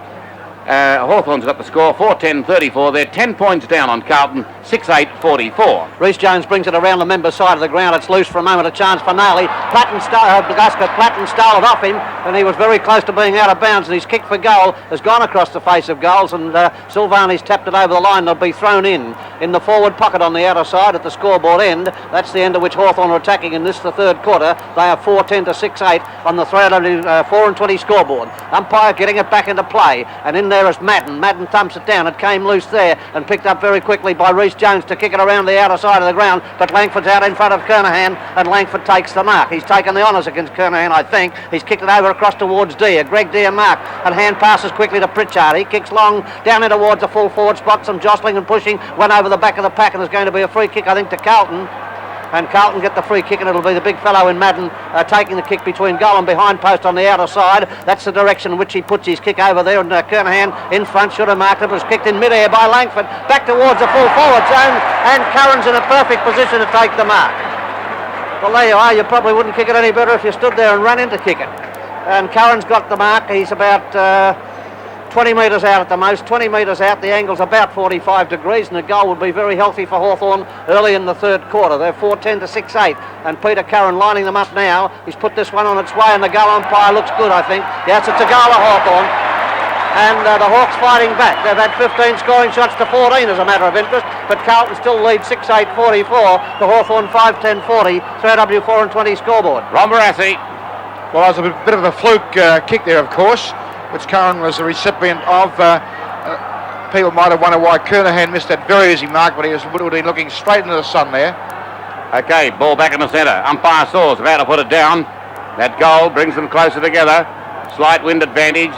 That does favour Hawthorn during this quarter. Up they go. Deere knocked this one down, and Russo knocked it on further.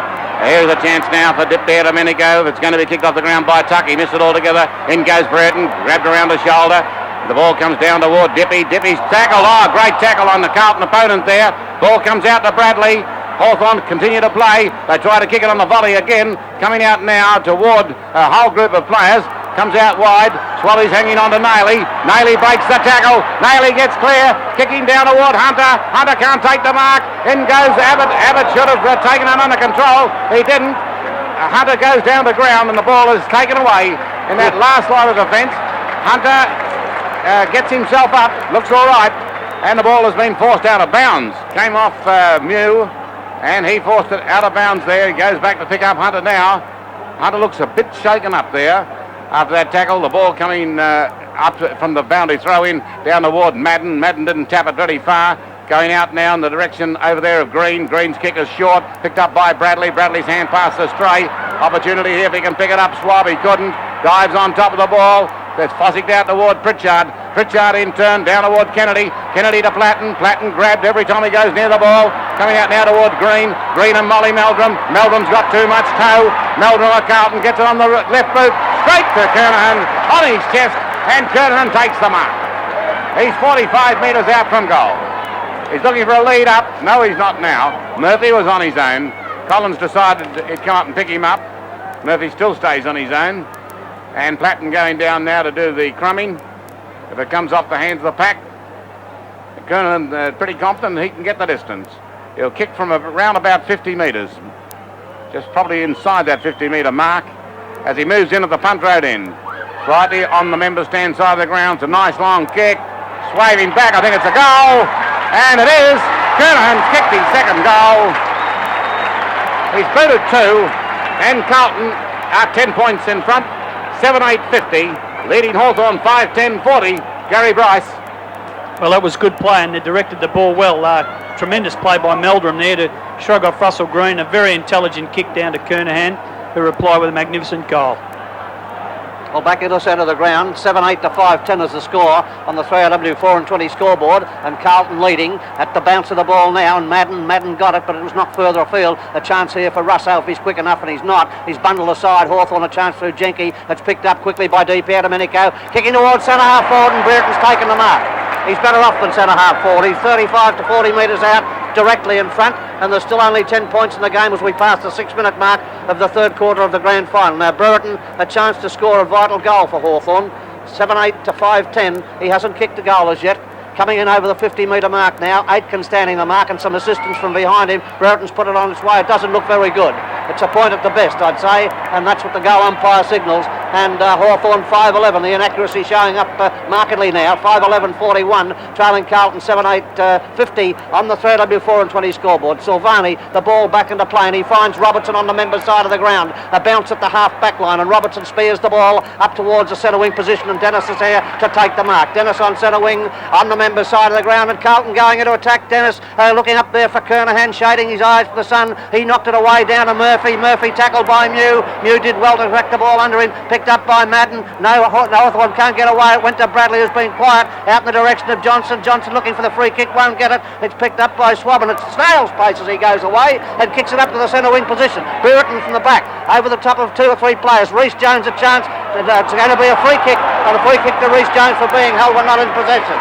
Robertson smiling in that disarming way of his, and Reece Jones now taking the kick from centre wing, taking it around the member side of the ground. Kernahan knocked it down, but Pritchard knocked it back, and it went to Murphy. Murphy's kick, and Hunter will mark.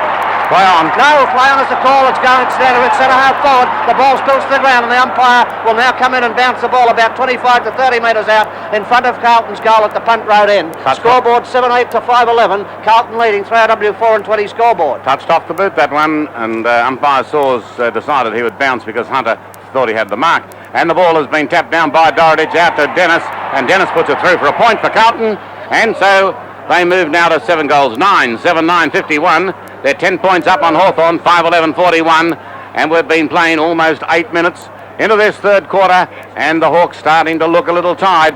They've got to really get a few goals to lift their play, and out the back, Roving was the biggest man on the field in Big Madden. His kick has gone straight toward Langford. Langford has dispossessed by Nailey. Nailey with a hand pass out to Meldrum. Meldrum's going for a shot at goal, and it's a poor kick by that player. That's probably the reason why he was dropped, because his kicking for goal has gone right off in the second half of the season, and it's gone out of bounds. Bounced out, luckily, so it'll be thrown in by the boundary umpire down to that punt road end. It's on the northern stand side of the ground, and up they go. Knocked out quickly there by Langford. Another left foot snap by Dennis as it went to Platten, and Platten's hand pass went straight to the opposition player, and Carlton's Dennis put it through for another behind. 2 big opportunities there gone begging by Carlton. They're 7-10-52 now on the 3RW4 and 20 scoreboard, and Mew about to put the ball back into play for the Hawthorn team. Looking for a lead over, and this little player in Collins is giving him a bit of a go. He's up against Kernan. Kernan knocks away from him. At least Collins is trying to run into a space, and the ball comes down over the boundary line and off the back of Kernan, actually, because it bounced funny for him, and it actually knocked his back and bounced out of bounds. But it's in that Carlton forward line on their half-forward flank. Up will go Abbott, knock it out, taps it down, but it still goes toward Dennis. Dennis looking for a free kick, he won't get it, and he takes both Collins and the ball over the boundary line to be thrown in yet again. This is now 51 metres away from that Carlton goal. They're kicking to the punt road end. It's on the northern stand side of the ground. It was Dorridge to tap it away. He gave away a free kick to Abbott, and Abbott of Hawthorn will put his side into attack. They're not running any longer, the Hawks, not giving any leads as the ball comes down toward their half-forward line. Dippy gives away. No, Dippy gets the free. No, he doesn't. Well, Robinson's running as though he's going down toward Hawthorn, but eventually he decides it was correct, as we called it. It goes to Robinson of Carlton. And he kicks it out on the rebound. It comes to centre wing position where Reece Jones playing brilliantly has got it under control again, and from there he kicks it in towards centre half forward. The best bet is Jenke, and Jenke's taken the mark for Hawthorn. Holds it up to indicate it's clean, and Jenke up towards the centre half back spot. Now kicks it wide to the flank over towards the member side of the ground. A chance for Collins. It bounced kindly for him. A hand pass to Kennedy, his teammate, but Bray didn't handle it cleanly, and Bradley was able to come in and tap the ball over the line to be thrown in. on true centre wing position on the members' side. The score is 7-10 to 5-11. Carlton leading on the 3AW4 and 20 scoreboard, and we've come up to the 10.5 minute mark of the third quarter, and Carlton still hanging in there. Now the ball back into play, and doing the ruck work is Deere and Madden flipped it out there, but there's a free kick in the meantime, and the free kick is going to go to Greg Deere, indicating to Madden that that's what the free kick is for, and Deere pointing to 3 Carlton players hanging around his mark, and he gets the benefit of a 15-metre penalty. Doesn't use it much except to get the ball with a hand pass across to Pritchard, who bounces in the centre of the ground. He's kicked it over towards Curran leading up. Curran and Silvani. Silvani out bustles him. Alvin coming in to lend support, and the flying Alvin has got the ball running over towards that outer side of the ground. Hockley pursuing him. That's been taken under control there. A hand pass will find Buckenara. Buckenara is kicked in towards the centre half forward spot, and a long kick for goal there by Green up towards the full forward area. Aitken spoils Tuck. It's on the ground 5 metres out from goal. Tuck threw it out to Kennedy. Tuck got it out to Kennedy. A great effort. Tremendous effort, and Kennedy's kicked it through for a goal. Fantastic effort by Tuck the way he battled that one out, and Carlton have their lead whittled back to 5 points again with 7-10 to 6-11. 3AW4 and 20 scoreboard. My word, that was fast. Ron Barassi, your comment there. Well, it shows the experience of Tuck versus the inexperience of Big Aitken. I mean, probably Tucky's probably out on his feet with a very heavy knock on the head received earlier in the game, and when he was in the centre of the ground, but he got out to Kennedy, and of course did the rest, and all this is showing again and again just what fighters Hawthorn are. Third goal to Kennedy. Has the ball down on the centre from umpire Saws. Up go the ruckman. Deere up against Madden. Madden taps it out. Goes toward Nailey. Nailey's following up. Nailey loses the run of it, and the Carlton players continue to bump hard on their opponents, shepherding well, and these bumps must be sapping the energy of Hawthorn, but they're never done. Buckenara up on the ball now, and it's time he got into the play. Down goes the ball. Up will go the Carlton player in Madden again, and Madden taps it out this time to Alvin, and Bradley starting to run. Bradley runs out in the open space and picks it up inside 50. Is going to have a shot at goal, puts it on its way. He's put it through. Goal to Bradley. That scorching pace of Bradley. He's able to get away, and he's going to be the danger player. Carlton have moved up now to 8 goals 10 with Bradley 2 goals, 8-10, 58. Hawthorn 6-11, 47, and the difference now is 11 points as we go to John Murphy for a comment. As far as Hawthorn are concerned, very worrying that as soon as we get within a goal of them, Carlton bounce back with another one, and Bradley showing very quick movements here and a good goal. Okay, ball back in the centre. Umpire Saws puts it down. And they come in for the bounce, and it's Madden. He punches it up towards centre half forward. Kernahan helps it along, got it over towards Johnson. Johnson staging there, didn't get the free kick, and he flipped it out. It looked half a throw to me. Kernahan had it and lost it. It's gone loose out to Robertson. Robertson spinning around on the tackle. A hand pass was intercepted by Ayres onto the left foot, and he's kicked it wide to the outer side of the ground. It's a 2-out duel with Tuck and Aitken out there, and the ball was too long for each of them. It's gone over the line out of bounds to be thrown in. Near enough to be called centre wing position. The score 8-10 to 6-11. Carlton leading on the 3AW4 and 20 scoreboard, and the boundary umpire about to put it back into play. He's in position now, preparing carefully, and eventually whips it back into play. Coming to do the ruck work, Madden there, and Madden got the touchdown into a pack of players. Going to be taken away by Nailey with a bounce, and he's speeding away up to the half-forward line. He's hooked it over towards the half-forward flank. It's pretty high, wide, and not handsome, and it's going to go over the line out of bounds to be thrown in approximately 50 metres out from goal. Carlton's goal at the Punt Road end of the Melbourne Cricket Ground. 8-10 to 6-11. The Blues leading in the grand final. The boundary umpire in possession now and getting it back into play yet again. Abbott coming to do the ruck work with Dorotich, and I fancy Abbott got it down to another seething mass of players there, and the umpire's got to come in and bounce the ball. Practically on the 50-metre line on the outer side of the ground in Carlton's offensive zone, their attacking zone, and the ball going down yet again. Coming to do the ruck work was Dorotich. He got the flip out, but on the rebound it went out to Collins, and Collins kicks up towards the centre wing position, up to where Madden's hawked in the mark. Madden on the centre wing position on the outer side of the ground, coming around now to kick it up towards centre half forward. Kernahan and Langford. Kernahan, Langford, H got a touch but didn't mark it. Dennis went in hard and flipped the ball out in the direction of the full forwards to Meldrum in the goal square, and it's a goal. Well, now they've stretched it out to 17 points, Carlton. They've gone on to 9-10-64. Hawthorn 6-11-47 appear to be struggling with the ferocity of the Carlton attacking play, and they're bumping all over the ground. Well, it's the danger time right now, Gary Bryce, for Hawthorn. Well, it is for Hawthorn, but things just seem to be going right for Carlton. The bounce of the ball and those sort of things just starting to happen for Carlton. Okay, ball back in the centre, and Hawthorn desperately need a goal right now. Umpire Robinson looking at the ball. and now puts it down. It's a good bounce. Up they'll go. Madden does it again. It goes out toward Fraser Murphy. In goes Dippy, runs into a heap of trouble and gets a lucky free kick. Ran straight into that tackle there, did Dippy, against Madden, and really he had no intention of trying to get rid of the ball, and he's very lucky to come up with this free kick. So Dippy kicks down toward the half-forward line, looking over there for Broughton. He misses the mark, and away will go Rhys Jones. He's going to get best in the ground if he continues this sort of football. Put it down the throat there of Robertson, his teammate, and down it goes to Dorotich, and it wasn't paid a mark. I would have thought that would have been a mark. It's gone over toward Gary Ayres. Ayres to Tuck. Tuck is going to look for a teammate down here. He's looking over toward Kennedy. Kennedy and Dippy have got it. Dippy goes for a bounce. It's going to be a tackle. Kennedy has time to... Dippy has time to hand pass the ball down toward Green. Green's left foot snap's not going to be good enough, and it's through for a behind. They needed a goal. That was one time when they counted it down. They had to get the goal. They missed it, and Hawthorn are 6-12-48. Carlton 9-10-64 on the 3AW 4-20 scoreboard.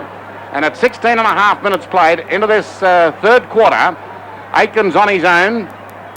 Aitken or Silvani. Dippy's not going to pick up either. Rhys Jones decides what he's going to do. So he goes the opposite direction, looking for Justin Madden. Pushed in the back there, Madden, by Deere. Comes out to Collins. Collins to Buckenara. Buckenara for Hawthorn, booting it long. They're outnumbered down there now, and up will go Silvani. Tap it toward the boundary line, and stays in play. Platten picked it up, but he was well bumped by David Rhys Jones, and the ball goes out of bounds. So the throw in after 17 minutes of play, very close to Hawthorn's goal. Another opportunity for them. Madden in the ruck. Up he'll go, out the back, he takes it.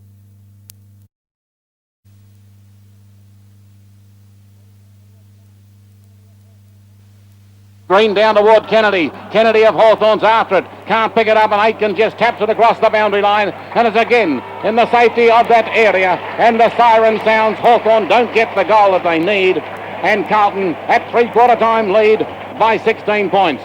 Carlton are 10-11-71. 10-11-71. Hawthorn 7-13-55. 16 points the difference. The Hawks almost out on their feet, but this will show their depth of courage in this last quarter. It'll be all the character needed by the Hawthorn side to get up and get back in front. It looks like Carlton, but you can never wipe them off. And Hawthorn trail by 16 points. This is 3RW football. On 2GB News Talk 87.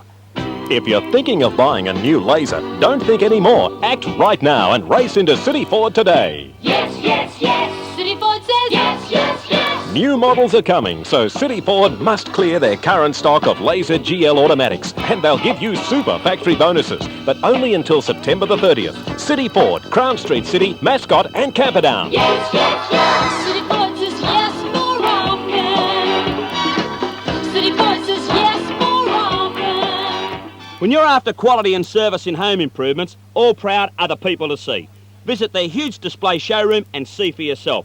Like Fleximum Patio roofing systems featuring Nature Light panels. This is the answer to soft, even, filtered light in your home with cool, even temperatures. See the Fleximum roofing system at All Proud Home Improvements, 900 Canterbury Road at Lakemba. They're open 7 days. Or phone All Proud Home Improvements now on 750-5755.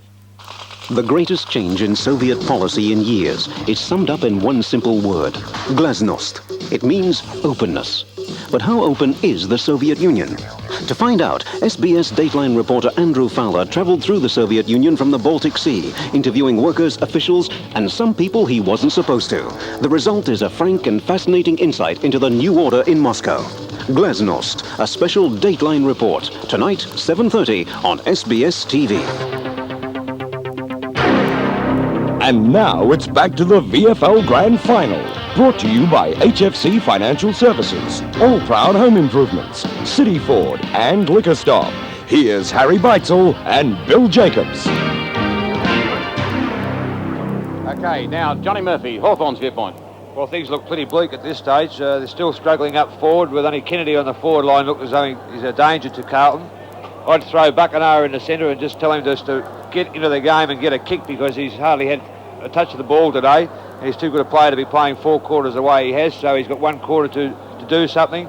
and obviously the paces are worried. Carlton little players like Meldrum, Nailey, etc. are starting to just get on top. All right, back with Sammy Newman, Johnny Watts and Ron Barassi in a moment. This is 3AW Football. Take me away, pretty princess. Time, the tide and Sea Princess wait for no one. Right now is the perfect time to book for January 88 cruises to the fabulous South Pacific. Go cruising to an exotic chain of islands on either January 4th or 16th for 12 nights, or experience magic Tahiti, departing January 28th for 28 nights. But hurry, see your travel agent or P&O booking centre now. The forests that most Australians enjoy, close to our major cities and towns, are nearly all regrowth forests. They've been logged, many for over 100 years. They haven't disappeared, and they won't. Forest industry scientists look at forests for up to 2 years to determine whether the environment can handle logging. Then, for every tree harvested, one or more grows in its place. We need our forests, and we need our forest industries to generate growth and regrowth for Australia.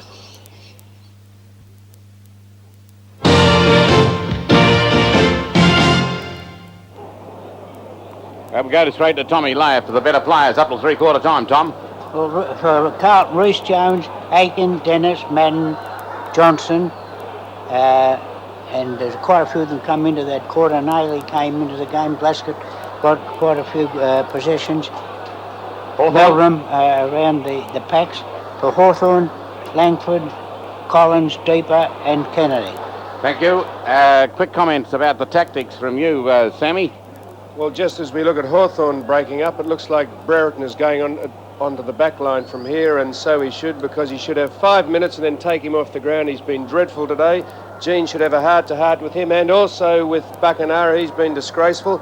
And I tell you what, Carlton are definitely going to win this game. There is no shadow of a doubt about this. Hawthorn are playing dreadful football. It's been a terrible game, and it doesn't look like getting better.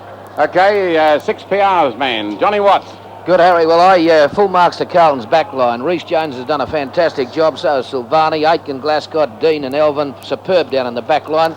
Unfortunately for Carlton, up in their forward line, 2 West Australians. Richard Dennis has booted 3 points, should have been goals. And likewise, Kenny Hunter booted 1 goal, 3. They all should have been there. Carlton should have had this game really stitched up. They'll go away from Hawthorn now. Hawthorn have disorganised. Carlton are playing with a lot of confidence, and don't be surprised if they don't go on to win this by about 3 or 4 goals. What do you reckon, Ron? Hawthorn? I think it's Carlton. If Hawthorn are to come up Carlton should have plenty in reserve, because they haven't really been tested. A lot of their smaller men now are starting to use their pace, get them top. Nailey and Bradley are gradually beginning to emerge. And perhaps Kernahan can shake off his tag and do better this quarter. But down on the back line, of course, we've had a couple of Blues reigning supreme. Okay, so the ball bounced in the centre of the start of the last quarter, and Madden was the boy to put it down for Carlton. It went out to Jenke. Jenke's been grabbed, pushed in the back, but umpire Robinson decides the easy way out is to ball it up yet again. A lot of ball-ups today in this grand final as the packs converged. We've forgotten all about those frees that were going to happen halfway through the season. And down will go the ball from Robinson. Up will go the ruckman. Paul Deere up against Madden. Madden just stood flat-footed and still bumped it, tapped it out straight to Nailey. Nailey down toward half forward, picked up by Kennedy of Carlton. Kennedy of Carlton's kicked it long. Mews struggles after it. He's obviously not 100% fit, and the ball goes out of bounds. It's 25 metres away from the Carlton goal. They're kicking to the big scoreboard end. Down there where the scoreboard shows that Carlton's in front by 16 points on the 3RW Nomad scoreboard. High in the air goes the ball. Up they'll fly for it, and the ball comes to ground. Carlton running fast at it, but it's picked up down there in that last line of defence by Hawthorn's Mew with a left foot kick out toward Pritchard. Pritchard can't pick it up, and the ball tumbles out of bounds to be thrown in. On the outer side of the ground, it's in the shadows of the southern stand over there. But the ball, once it comes from the boundary umpire's hands, it'll be back in the sunlight. And there it is now. Up will go Madden. Didn't get a big tap out, but it's still going to be taken under control, this time by Glasgow, and marked by Mew of Hawthorn. So Mew of Hawthorn deep in that back pocket area after 1.5 minutes of the last quarter, And Hawks are in front of the 1987 Grand Final. Well, Carlton's in front. Muse kicked it back upfield and Swab will take the mark at centre half back to hand pass to DP Domenico, who's played his heart out, kicks it long up towards the half forward line. High there was Dean, but loose it's Alvin. Alvin playing well under his left foot. He kicks it over to Glaskett, and Glaskett marks full of running on the centre wing on the outer side of the ground. Platten put him into the ground, and Glaskett comes up and he gets a 15-metre penalty, or the benefit of it, as he comes up to beyond centre wing position on that outer flank. 10-11 to 7-13. David Glaskett of Carlton at centre wing as we come past the 2-minute mark of the last quarter. He's kicked it long up towards the half forward line, and over there to take the mark for Carlton is Aitken on that half forward flank on the outer side of the ground, and standing the mark is Kennedy of Hawthorn. Aitken coming in to take his kick now. He got a lead up there from Mackenzie, and he's taken the mark. On the forward pocket area. Umpire Robinson absolutely saw that Shepherd on Mew by Nailey, and he knew it was there, and he decided not to pay it. Well, Mew's standing the mark, and here's Mackenzie. A chance to put Carlton 22 points ahead coming up to the 3-minute mark of the last quarter. He's put it on its way now, and it's gone a little to the right of the goal umpire, and 1 point only. So Carlton come up to 10-12-72, leading Hawthorn 7-13-56 on the 3AW Nomad scoreboard. And the ball about to be kicked back into play. Langford back down there. He's been a solid player today, Langford. Minded Kernahan has done it very well, and he's looking for a target. Not too many of the Hawks running, and it's going straight down the centre of the ground, and up they'll go. It was knocked on by Jenke, but straight out to Kennedy at Carlton. He twists out onto his own. Here's a chance now for somebody to take a mark, and no, the ball falls safe. Goes toward Kernahan. Kernahan's about to pick it up. He's being grabbed down there by Jenke. Play on call the umpire. The ball went down to Jenke, got up off his hands and knees, got it under control. Tried to find a teammate over there, and Paul Deere slipped at the wrong time. It's gone out of bounds on the full off the Carlton boot, the boot of Robertson, and we'll see Paul Deere come up and take a free kick. And there's his kick over toward the centre of the ground. Nobody's there to take the ball under control. Dippy's tried to tap it on. It's gone Carlton's way again. Looking over there for Johnson. Johnson's, he's got it this time. Jono has got the free kick, holding the man. And we wait for the ball to be thrown back to Johnson. He's right in the centre of the ground. Johnson of Carlton to put his side back into play. Looks over there. There's two Carlton players. One's Robertson. He'll take the mark in front of Kennedy, his teammate. Then drives it deep into the forward pocket looking for Bradley. Bradley can't take it under control. Picked up by Mew of Hawthorn. Out towards centre wing on the outer side of the ground. Robertson's after it. No opposition there from Russo. He's got hold of it, Robertson. Straight to Kennedy, his teammate of Carlton. Now towards centre half forward. Down there is Brereton. Brereton's had it knocked away from him. It's into the open. It's going to be picked up by Carlton. And here we have Gleeson running into an open goal. And Gleeson's goal, the second goal in the last quarter for Carlton. I'm sorry, Aitken missed that other one, so Aitken's only got a point. And Gleeson's got the first goal for Carlton, which makes them 11 goals, 12 now, 78. And that's 23 points in front of Hawthorn, 7-13-55. And that might be enough, Ron Barassi. Yes, I think it will. And I think we'll also see a lot more of that small man, roving, breakaway from pack stuff in this last quarter by the Carlton players. Okay, ball back in the centre. Umpire Saws bounces. It'll favour Big Madden. Madden gets a knockout easily. Straight out there to Dean. Dean now to Rhys Jones. Breaks the tackle easily. And a second one and a third one. Brilliant dash by Rhys Jones of Carlton. Up toward now his kick toward half forward. Off hands. Going away now is Daly. They're burning away straight away from the Hawthorn defence. Into an open goal. Nailey's flopped it.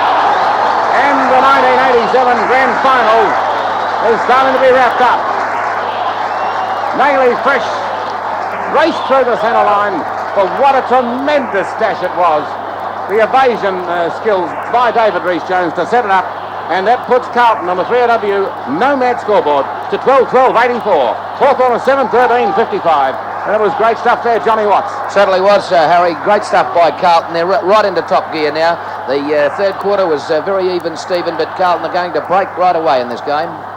Well, back in the centre of the ground at 6 minutes into the last quarter. Carlton supporters sensing their 15th flag, 12-12 to 7-13, and umpire Robinson about to put it down 6 minutes and 20 seconds into the quarter. He's taking his time about it. 3 or 4 or 5 seconds have ticked by. Now down it goes, and coming in to do the ruck work is Madden. He got it out easily. Down to the ground it goes, and taking it through with Johnson, but on the rebound to Kernahan, a long shot for goal. It may even be a goal. It is. Oh, puts your glasses down.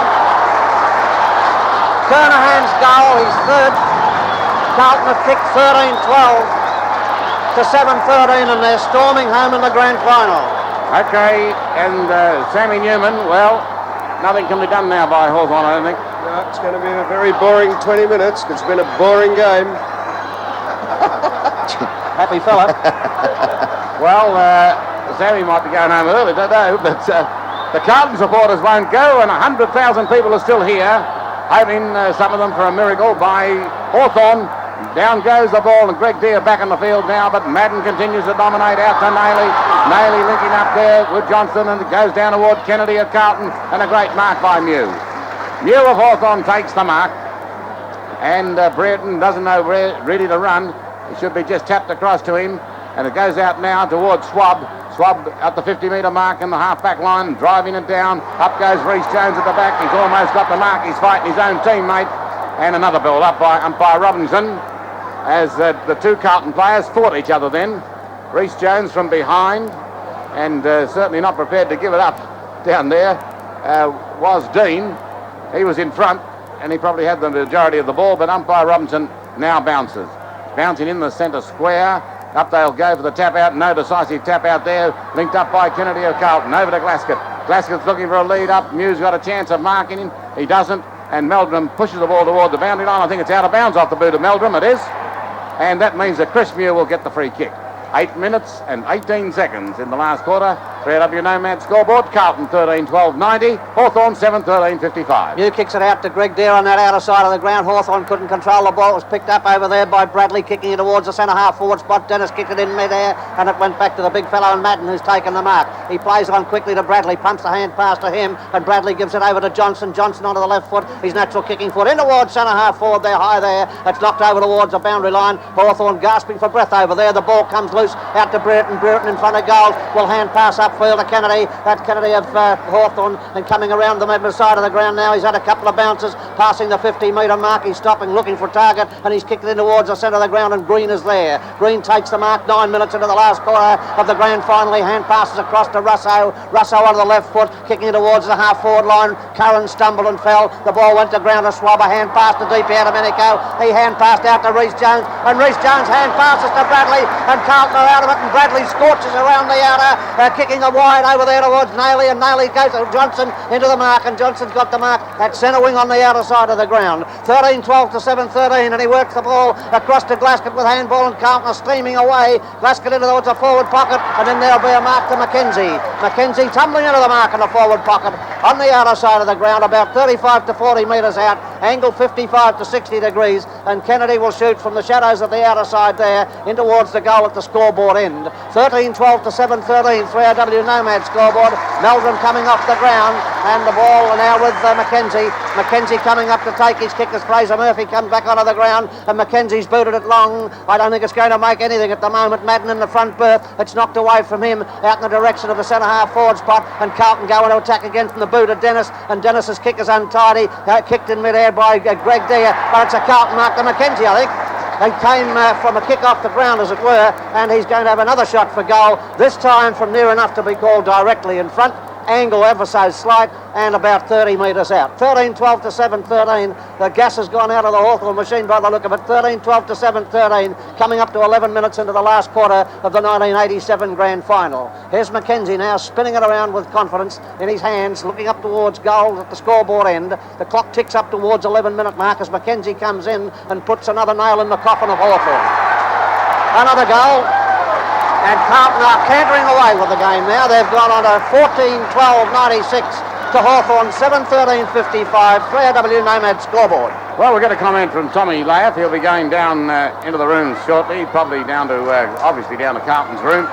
Yes, Tom? Well, Carlton are too quick all over the ground. How their disposals improved. They're taking the ball out of the centre on every bounce on this quarter. Used the ball well, and Hawthorn looked to be very sore and soft. So with the difference now, 41 points in favour of Carlton. And down goes the ball in the centre of the ground, and Madden, who's rucked his heart out all day and won brilliantly, taps it down there to Nayley, and Nayley up towards centre half forward. They punch it away. In will go Mew, kicks it off the boot really of Dennis, because it went close to Dennis's foot.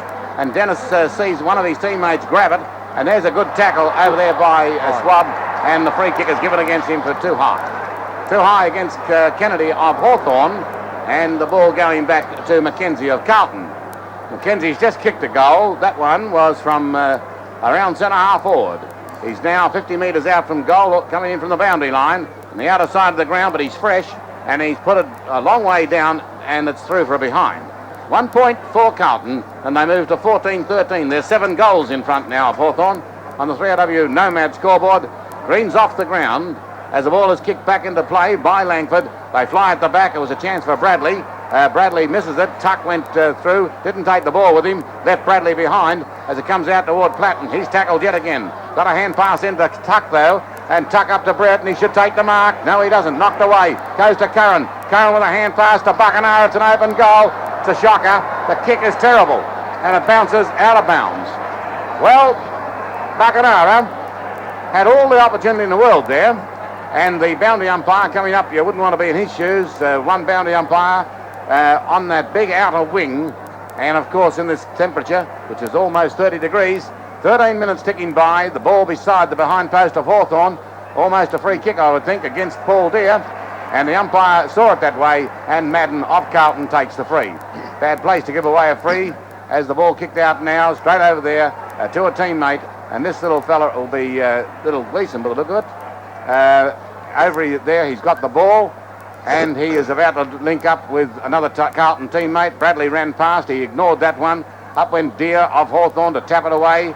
Going in there is Kennedy of Carlton to tap it toward Bradley, and Bradley sees the ball beat him over the boundary line before he can scorch away again. He's got plenty of pace to burn, that lad, and in this last quarter we expect to see him with some very scintillating runs. It's 7 goals a difference in favour of Carlton. Back in the play it comes. Madden will win it again. He does. He knocks it down the base of the pack there. Nobody can control it. Hawthorn trying to get it away, and they eventually do. From the Pritchard, it may have been over there on the outer flank. Knocked away by Aitken up towards Platten. Platten's on the half-forward line on the outer side. He's kicked in towards a lead by Curran. Curran dropped the mark. Hotly pressed there by Rhys Jones. It's going to be Carlton taking it away. No, it's gone back over towards Platten, and it's eventually over the line out of bounds to be thrown in. 14-13 to 7-13 is the score on the 3AW Nomad scoreboard, and we're just about halfway through this last quarter of the Grand Final of 1987. The boundary umpire gets it back into play. Madden and Paul Deere. Paul Deere got the smack out. It's gone down back over there to Tuck. Tuck running into the forward pocket has a shot for goal, and it's offline, and still in play with Brereton up there, but I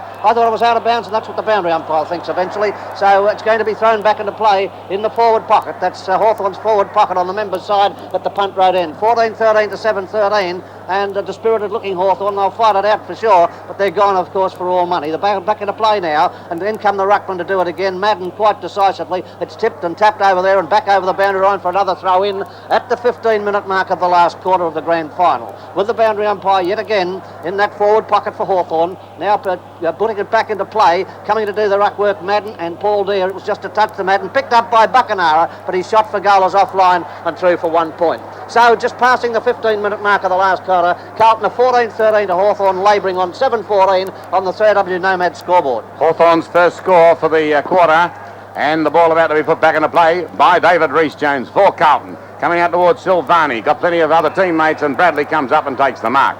Bradley's got the mark for Carlton, turned his back on the play, and going back right round the boundary line on the half-back line, just slowing things down as he puts the ball now onto the boot, down towards centre wing. They fly for it. It comes off hands, down toward Dennis. Dennis taps it across to Fraser Murphy. He's still got plenty of pace, that kid. His kick's not good. Goes straight to Collins of Hawthorn. He goes for a long hand pass straight to Swab. Swab to Kennedy. Kennedy trying to find Paul Deere. He's got him. And Paul Deere now on the left foot. What's that meant for? That was meant for Brereton. Was all David Rhys Jones. Brereton is trying to shepherd off Jones instead of going straight at the ball. And he gave him an easy opportunity to pick the ball up and run it over the goal line for a rush behind. Brereton normally would have gone straight at that ball. Instead of that, he was looking around to see where Rhys Jones was. And it hasn't been Brereton's day, and it certainly hasn't been Curran's day. Nobody bothering to mind Glaskett. Glaskett in the forward pocket on his own. Hawthorn players virtually out on their feet, and he gives it down to Nailey, and Nailey takes the mark on the half-back flank on the 15-metre line. He'll kick it again short to Glaskett, and Glaskett back with a hand pass, and here's Gleason coming through 2 players for Carlton onto his left boot. Now the ball's right down toward the half-forward line, but Mew's there to knock it away from the opposition player and knock it over the boundary line to be thrown in.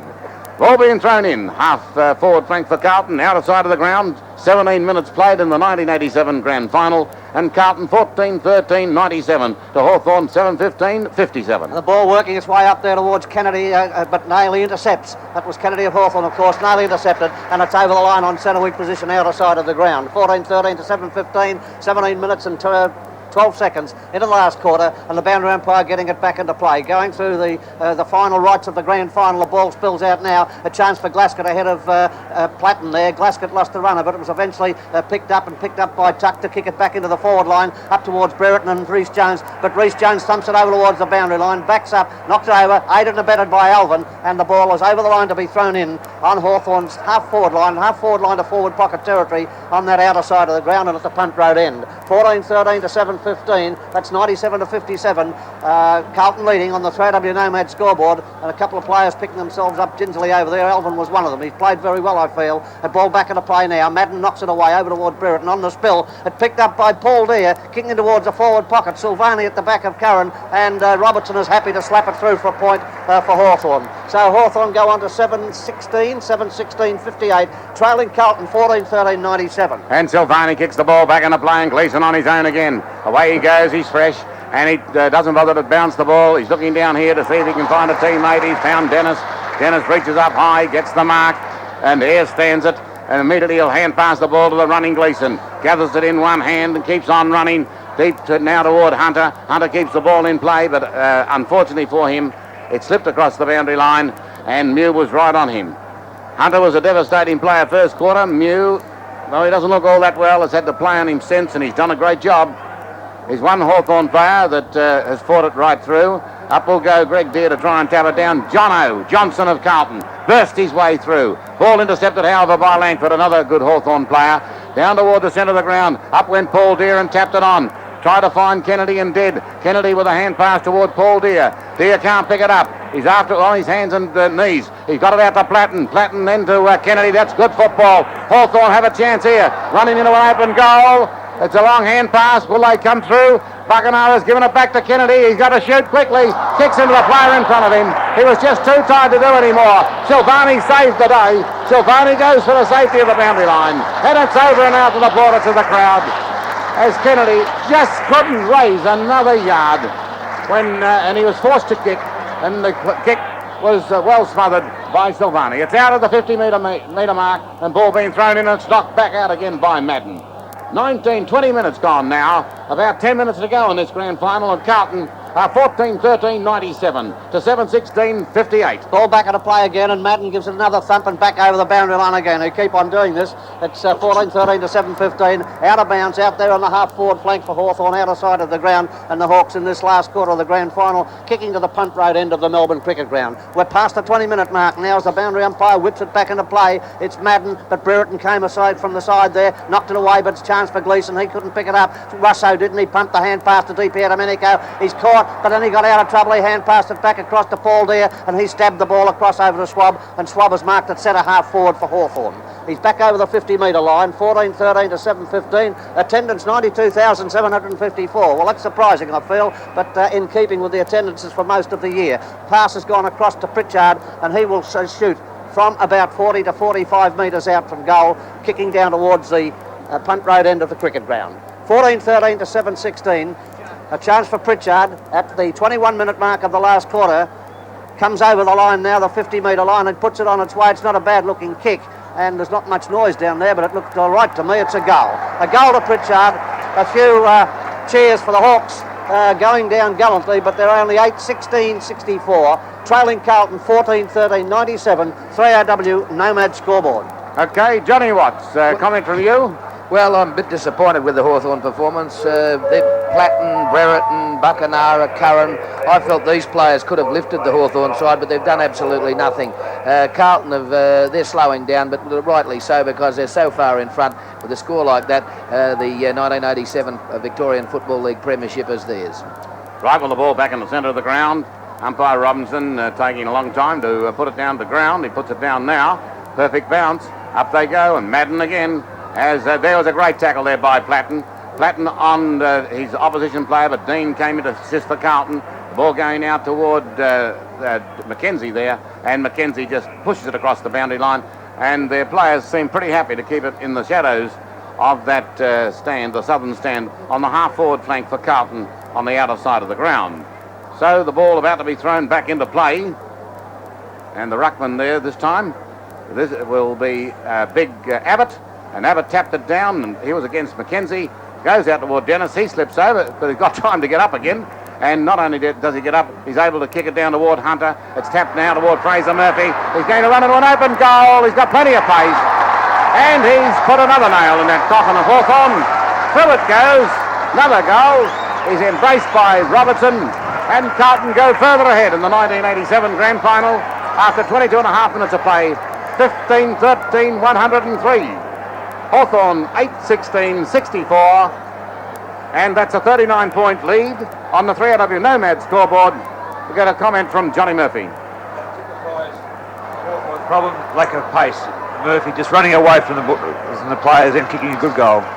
Back in the centre of the ground at 23 minutes into the last quarter, only a couple of minutes away from time on, and Madden got it down to Bradley, and Bradley gave it across to Glaskett. Glaskett, they're still running Carlton, and Glaskett kicks it over towards the boundary line, and it's gone out of bounds on the other side of the ground on the half-forward flank for Carlton, where there's a very weary-looking Ayres plodding up after the ball. 23 and a half minutes into the last quarter of the grand final, with the boundary umpire now about to put it back into play, which he does, and doing the ruck work there was Abbott, I think it might have been, knocked to the ground. It's going to be picked up by Johnson of Carlton. His kick is intercepted over there on that outer flank by Green. It may have been coming out of the shadows, kicking up towards the half-forward flank, not quite that far, and the ball, the mark is being paid to Brereton as I saw it. He's got the free kick over there to Brereton on that outer side of the ground, and at centre wing position, or close enough to centre wing position. Coming up to 24 minutes in, and Brereton passes to Green, going upfield. He is marked with Nailey standing the mark and watching him carefully, even in the dying stages of the game. That's the concentration required, and the ball's now kicked up towards the full forward area. Players slipping all over the place. It spills off. Tuck was a chance for a moment, but the ball has gone to ground, and the umpire will bounce the ball in the forward pocket for Hawthorn on the outer side and down at the punt road end. 24 minutes have gone by in the last quarter. It's 15-13 to 8-16. Carlton leading 3AW Nomad scoreboard. And down will go the ball from umpire Saws. It's a chance here for Hawthorn.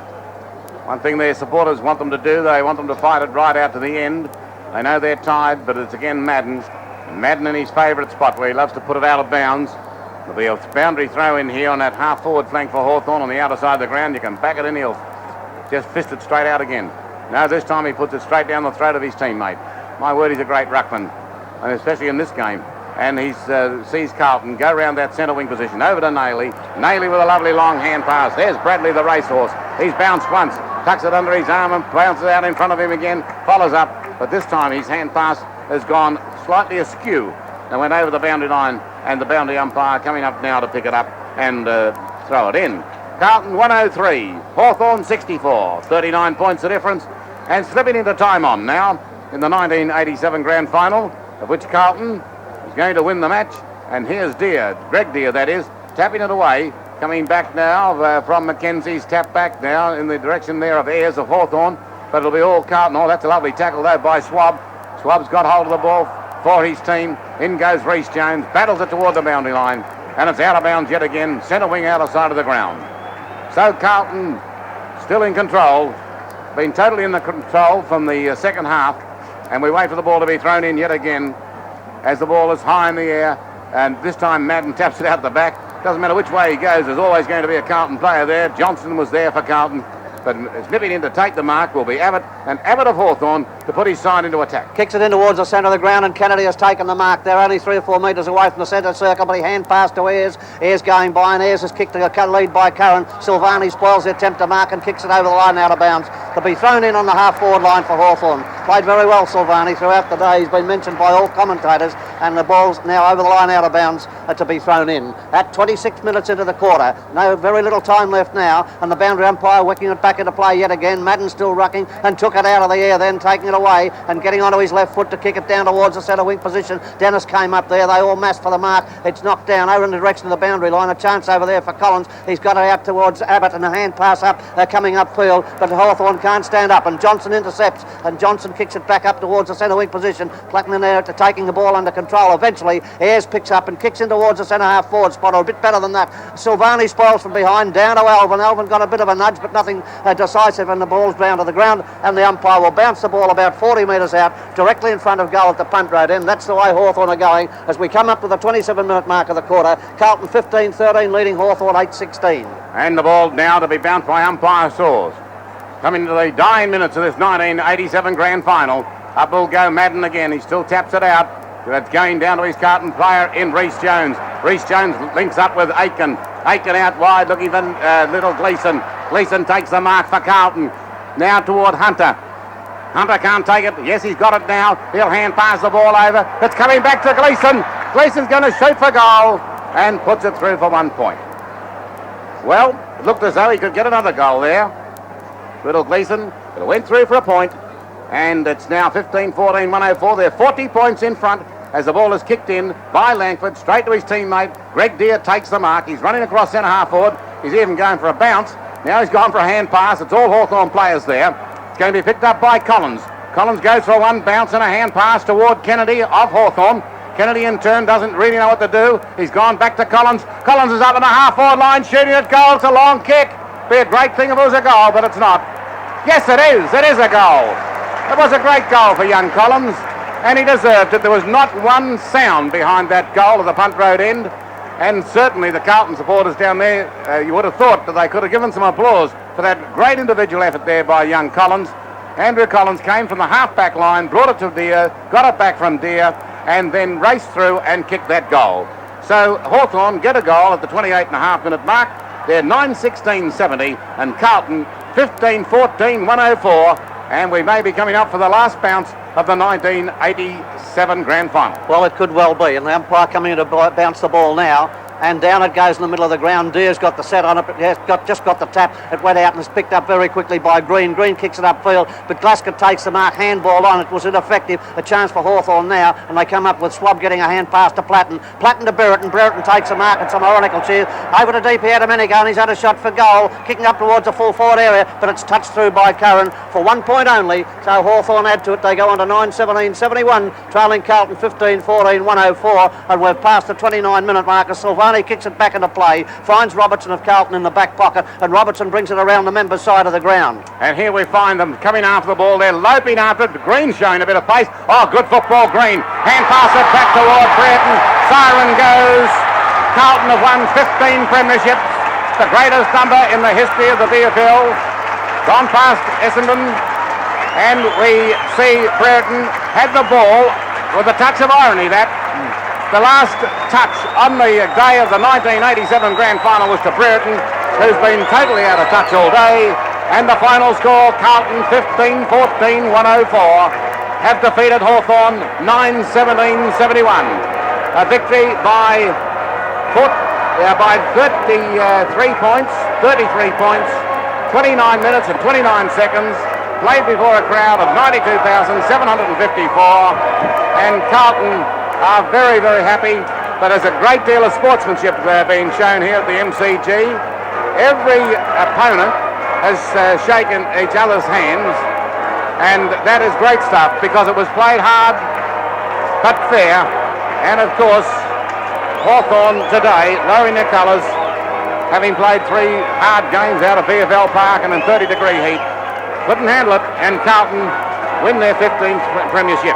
Now the goal kickers for Carlton, 3 to Stephen Kernahan and to Bradley, 2 to Wayne Johnson, and then 1 each to Dorotich, Hunter, Gleeson, Nayley, Meldrum and Mackenzie, and also 1 there to Fraser Murphy. We mustn't forget Fraser Murphy because he got the last goal for Carlton. For Hawthorn, their goal kickers were 3 to John Kennedy, and 1 each to several other players. They were Dippy Domenico, Greg Deere, Peter Curran, Collins, Pritchard and Platten.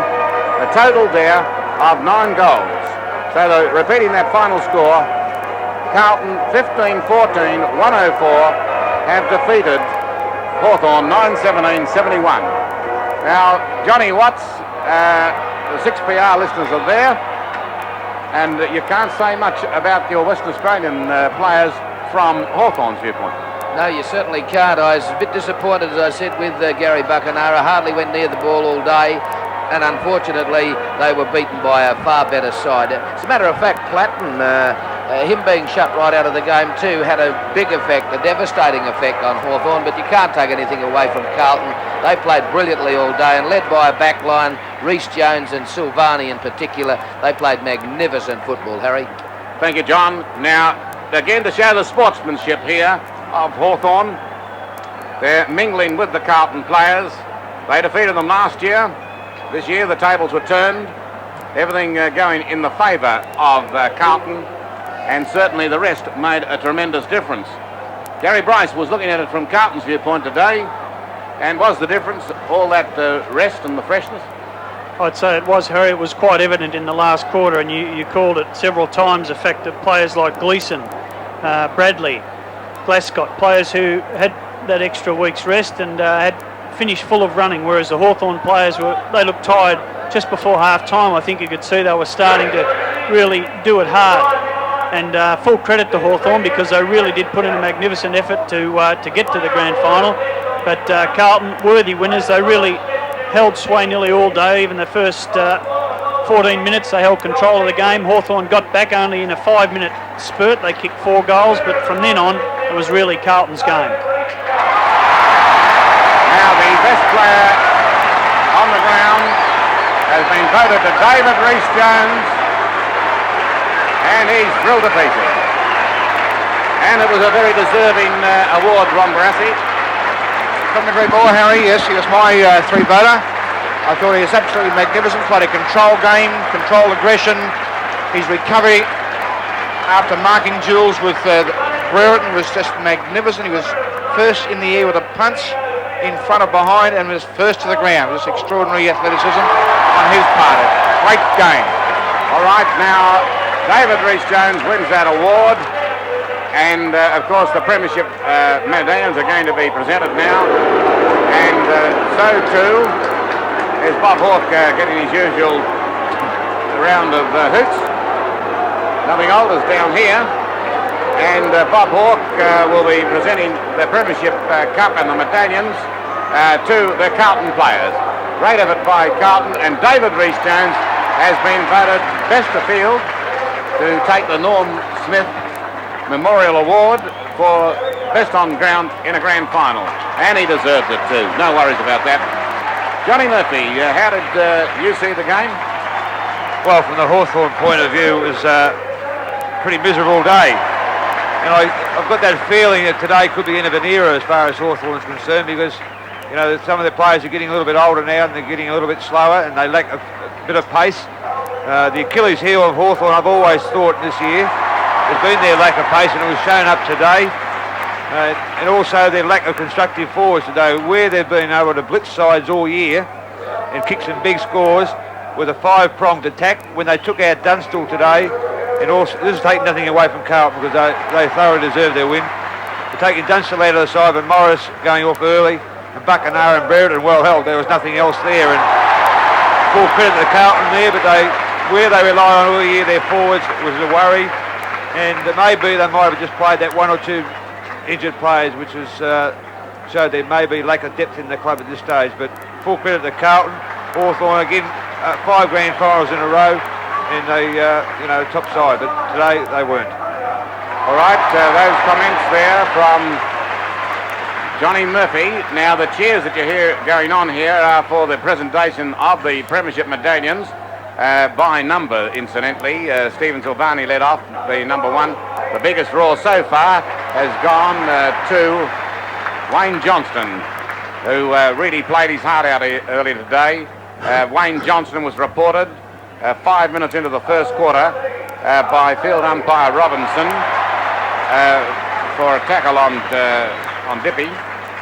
And at the 28-minute mark of the first quarter, Justin Madden was also reported by umpire Robinson for a tackle on Tuck. Now, we don't know whether there's punches or not. We'll hear about those later. But those 2 players have been reported. Bradley getting his medal right now. As we go to Sammy Newman, to get his comments as he saw this 1987 Grand Final. And the other winners today in the under-19s, North Melbourne 13-16-94 defeated Richmond 13-11-89. Carlton in the reserves 18-17-125 defeated St Kilda 15-15-105. So a big double for Carlton today as Molly Meldrum gets his medal. Carlton 15-14-104 have defeated Hawthorn 9-17-71 by 33 points.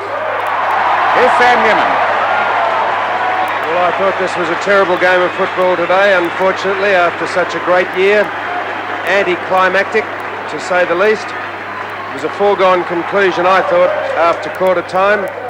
And Alan Jeans was right up against it from almost the opening bounce with the weather. I know we're not taking anything away from Carlton, but Hawthorn have had to do it the hard way, and as the ball bounced for the start of the last quarter, it was absolutely inevitable that this was going to happen. There were some moves that Jeans tried to work out. He put Brereton down to full forward, he put him onto the back line, he put him back to centre half forward, but the kid just wasn't interested today, and unfortunately neither was Buckenara and a few others as well. Carlton were mentally too tough, mentally too sharp, and there is no doubt in this particular year the fortnight's rest they got in the finals stood them in tremendous stead. Dorotich was put to full forward and into the ruck for a stint there to give Justin Madden, the best big man on the ground, a rest every now and again. And Carlton, of course, tried and did show their physical presence early in the game by Madden and Johnson getting reported for some physical and strong and illegal tackles on a couple of players. I just was very disappointed with the game. I'm sure the crowd were too, unless you're a Carlton supporter. And in fact, I go so far as to say it was a boring day's entertainment, if there's such a thing. Well, you certainly sound the way you're speaking. You don't sound as though you're enthusiastic at all. So let me try and buck you up a bit. Right. Is this the end of an era for Hawthorn? Can you give it an opinion on that? Is it the finish of Hawthorn? Johnny Murphy suggesting it. Well, now it's 11 minutes past 5. Right. And they've just got a hiding. Yes.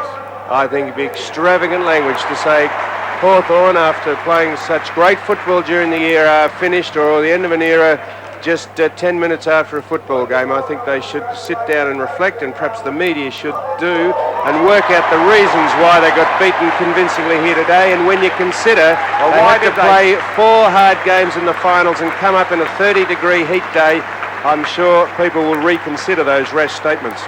So you're saying now, after being asked about 4 times why they lost, now you're telling us it was because they had to play the 4 tough games, 3 out of VFL Park in the 30-degree heat.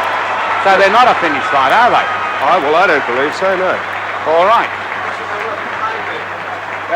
Could you put Johnny Murphy on? What'd you say, John? I said maybe the end of an era. Maybe. Because there are a lot of players who are getting the 28 to 30-year-olds, and they've played 5 grand finals in a row, and I've never played one. I wish I had. But the players who have played them, so they may lose a little bit of desire. And right now, the presentation of the Premiership Cup to Stephen Kernahan and Robbie Walls, 2 very happy and proud men, and they're waving to somebody up in the crowd, and I would think that would be Peter Motley and perhaps Des English up there, and they're signalling to them with a wave. And now Robert Walls is coming down from the dais, and so too is Stephen Kernahan, and the players will no doubt do their lap of honour. Robbie Walls is going to speak. Now we might be able to capture this, what he's going to say. If we can have your attention for the coach of Carlton, Robert Walls. I don't think any other coach has spoken, have they? First, as far as I can recall. Thank you for staying to see us receive our Premiership Cup. We've worked very hard. The players have been fantastic, very professional, determined, and we've got 20 brothers out on the ground today, but there's plenty of other brothers who've supported us, who are not out here, but they've helped just as much. Thank you. Well, there's a remarkable sight here. So 8,000 didn't turn up for some reason or other, and most of them have stayed here to watch this ceremony. This is quite remarkable. There was a time, Ron Barassi, where when it was a foregone conclusion, people would up and go, but not so today. Well, I think a lot of people come to the grand final these days, Harry, come for the sense of the occasion, the history of it, and see a tradition being changed and moulded or kept going, so they stay for the same reasons, I guess. I think it's a tremendous thing, and all these Carlton players are coming out towards the stand. They're waving up towards the private boxes, of which Peter Motley would be in one, and I guess Des English. That's absolutely fantastic stuff. And on the TV tonight, I guess we'll see the cameras pointing up from the ground, giving the players' view of those two teammates. And that's what Robert Walls was alluding to when he talked about the brothers off the field playing as much part in the game as the brothers on. That's just tremendous. Magnificent crowd control at Melbourne, isn't it? Always. Yes. Victorian Police Force. Fantastic. The police have ringed the ground, and now the players are about to go for their lap of honour. Stephen Kerman's not letting that Premiership Cup go. Most times somebody takes it off the captain. Now they're starting to take it off him. And Tommy Elvin's got it. It seems to be full of champagne. And the officials move off the field. And big Justin Madden takes hold of the cup, then hands it over to Stephen Silvani. I guess it'll be a proud day for Serge Silvani, the father of Stephen.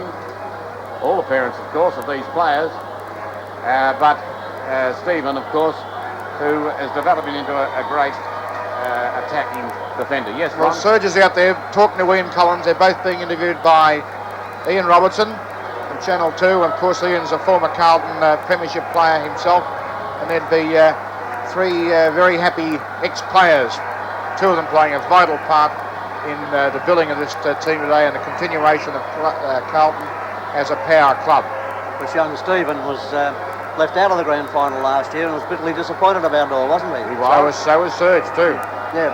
And now the team moves around past the big scoreboard at the Jollymont end. A scoreboard which I said before the start of the game has done a remarkable job here, as they do in Sydney. And that crowd, well, they're able to look up and see some of the replays of action. And I thought one of the classics today was when we saw Mark Nailey point to umpire Robinson and say, have a look on the scoreboard to see if I didn't tackle him, right? And he certainly did, but he got a free kick against him, from which a goal came. And that was early in the game when I think it may have been Platten who got the free kick on Nailey, and he was using the scoreboard to advantage there. The players move around to the outer now. The crowd haven't left. It's a glorious day in Melbourne, and certainly now it looks as though the new, well, you can hardly call them the new look Premiership presentation. Well, it's been with us for a while now, Bill, but it's obviously caught on. It's captured the imagination of the public, and they're going to stay and wait and see all the ceremony. Sure, and it was done pretty well. Let's concede that too, that the presentation, that people weren't kept waiting. It was over and done with fairly quickly. The Hawthorn players paid their respects, which I thought was fantastic, and this lap of honour now is part of the scene. There's no question about it. Very interesting to note that we've had some shocking hooting of the crowd, of some of the personalities in the past, of the President, Alan Aylett, and Jack, when he was Commissioner, and no hoots today other than for the Prime Minister. Rather interesting. Well, when you're a public figure like that, you can't please everyone, can you? All right, now we've got Lance Bean out there, who was to come and say a few words about the game. He was the winner of the 3AW Super Team. The Carlton team have got to the Punt Road goal, and a lot of Carlton Cheer Squad members there, and the kids have stayed there. The young players have stayed to say hello to those Cheer Squad members, and they deserve it because they work very, very hard. Lance Bean, former Richmond and Fitzroy player, won the 3AW Super Team contest, and our guest commentator today. What did you think of the game? Lance, it seemed as though it was all a foregone conclusion. Well, I thoroughly enjoyed the game, thanks Harry, and thanks for the invitation. After having an advantage for 3 quarters, I think that Carlton showed their superiority by completely outclassing Hawthorn in the last quarter. The key features, I thought, of Carlton's performance were their tackling, which was fierce all day, and their persistence, which was unrelenting. Where I chose Hawthorn because I thought they were match conditioned and perhaps would take better advantage of the hot temperature today. The choice was proven incorrect, and the fresher team were far too accomplished on the day. Okay, Lance, thank you very much. Now we'll be getting down in the rooms shortly. John Elliott's out there now. John Elliott out there congratulating his players. And they're all bunched now in front of the race. And shortly they'll be going up that race.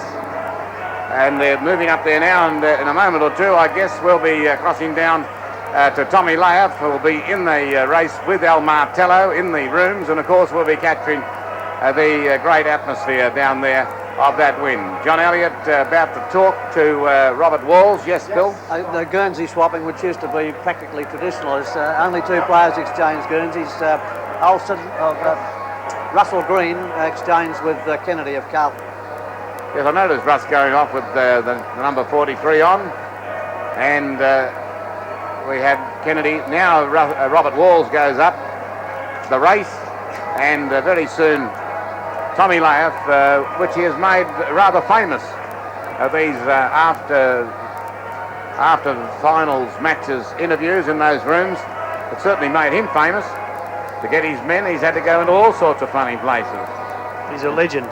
In toilets, out of windows, Sammy and Tommy, into bathrooms.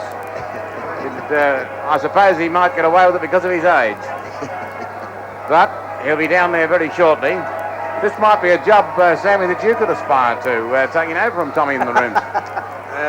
Yes, I'd want to be a lot better game before I go down to any of the rooms. You've got back on the pluck today, haven't you? I've been in a few toilets. Today. No, Cheer up, Sam. No, it was shocking today. Well, it sounds as though it wasn't a very good game. We're going to get some from Tats Lotto from Mansfield. We're all going to get some tickets, are we, or just one? As promised, Harry, I have a Super 66 and Tats Lotto quick pick entry for each of the panellists and the production crew in tonight's draw. Right. And now, Lance, give Sam his first one because we want him to get pick whichever one you want, Sam. What would it be worth? So that you can have it. Sammy will pick the first one of those. And we just hope they win. That's all we hope now. The crowd is coming out now onto the field. And some of the kids out there in the centre of the ground about to imitate the players. The crowd moving away, and we're going down into those Carlton rooms. Here's Tommy Layoff. Well, here's the team, Harry. They're all arming in a bunch here. You can hear them singing their theme song. I've never seen so much excitement for Carlton side for a long time. There's champagne being spurted all over the place. Now, we certainly will soon have a few of the players, Harry. Can you get the microphone a bit closer there, please, Well, Tommy? Yes, I will, Harry, but we've got to get it with some of these people out of the way first.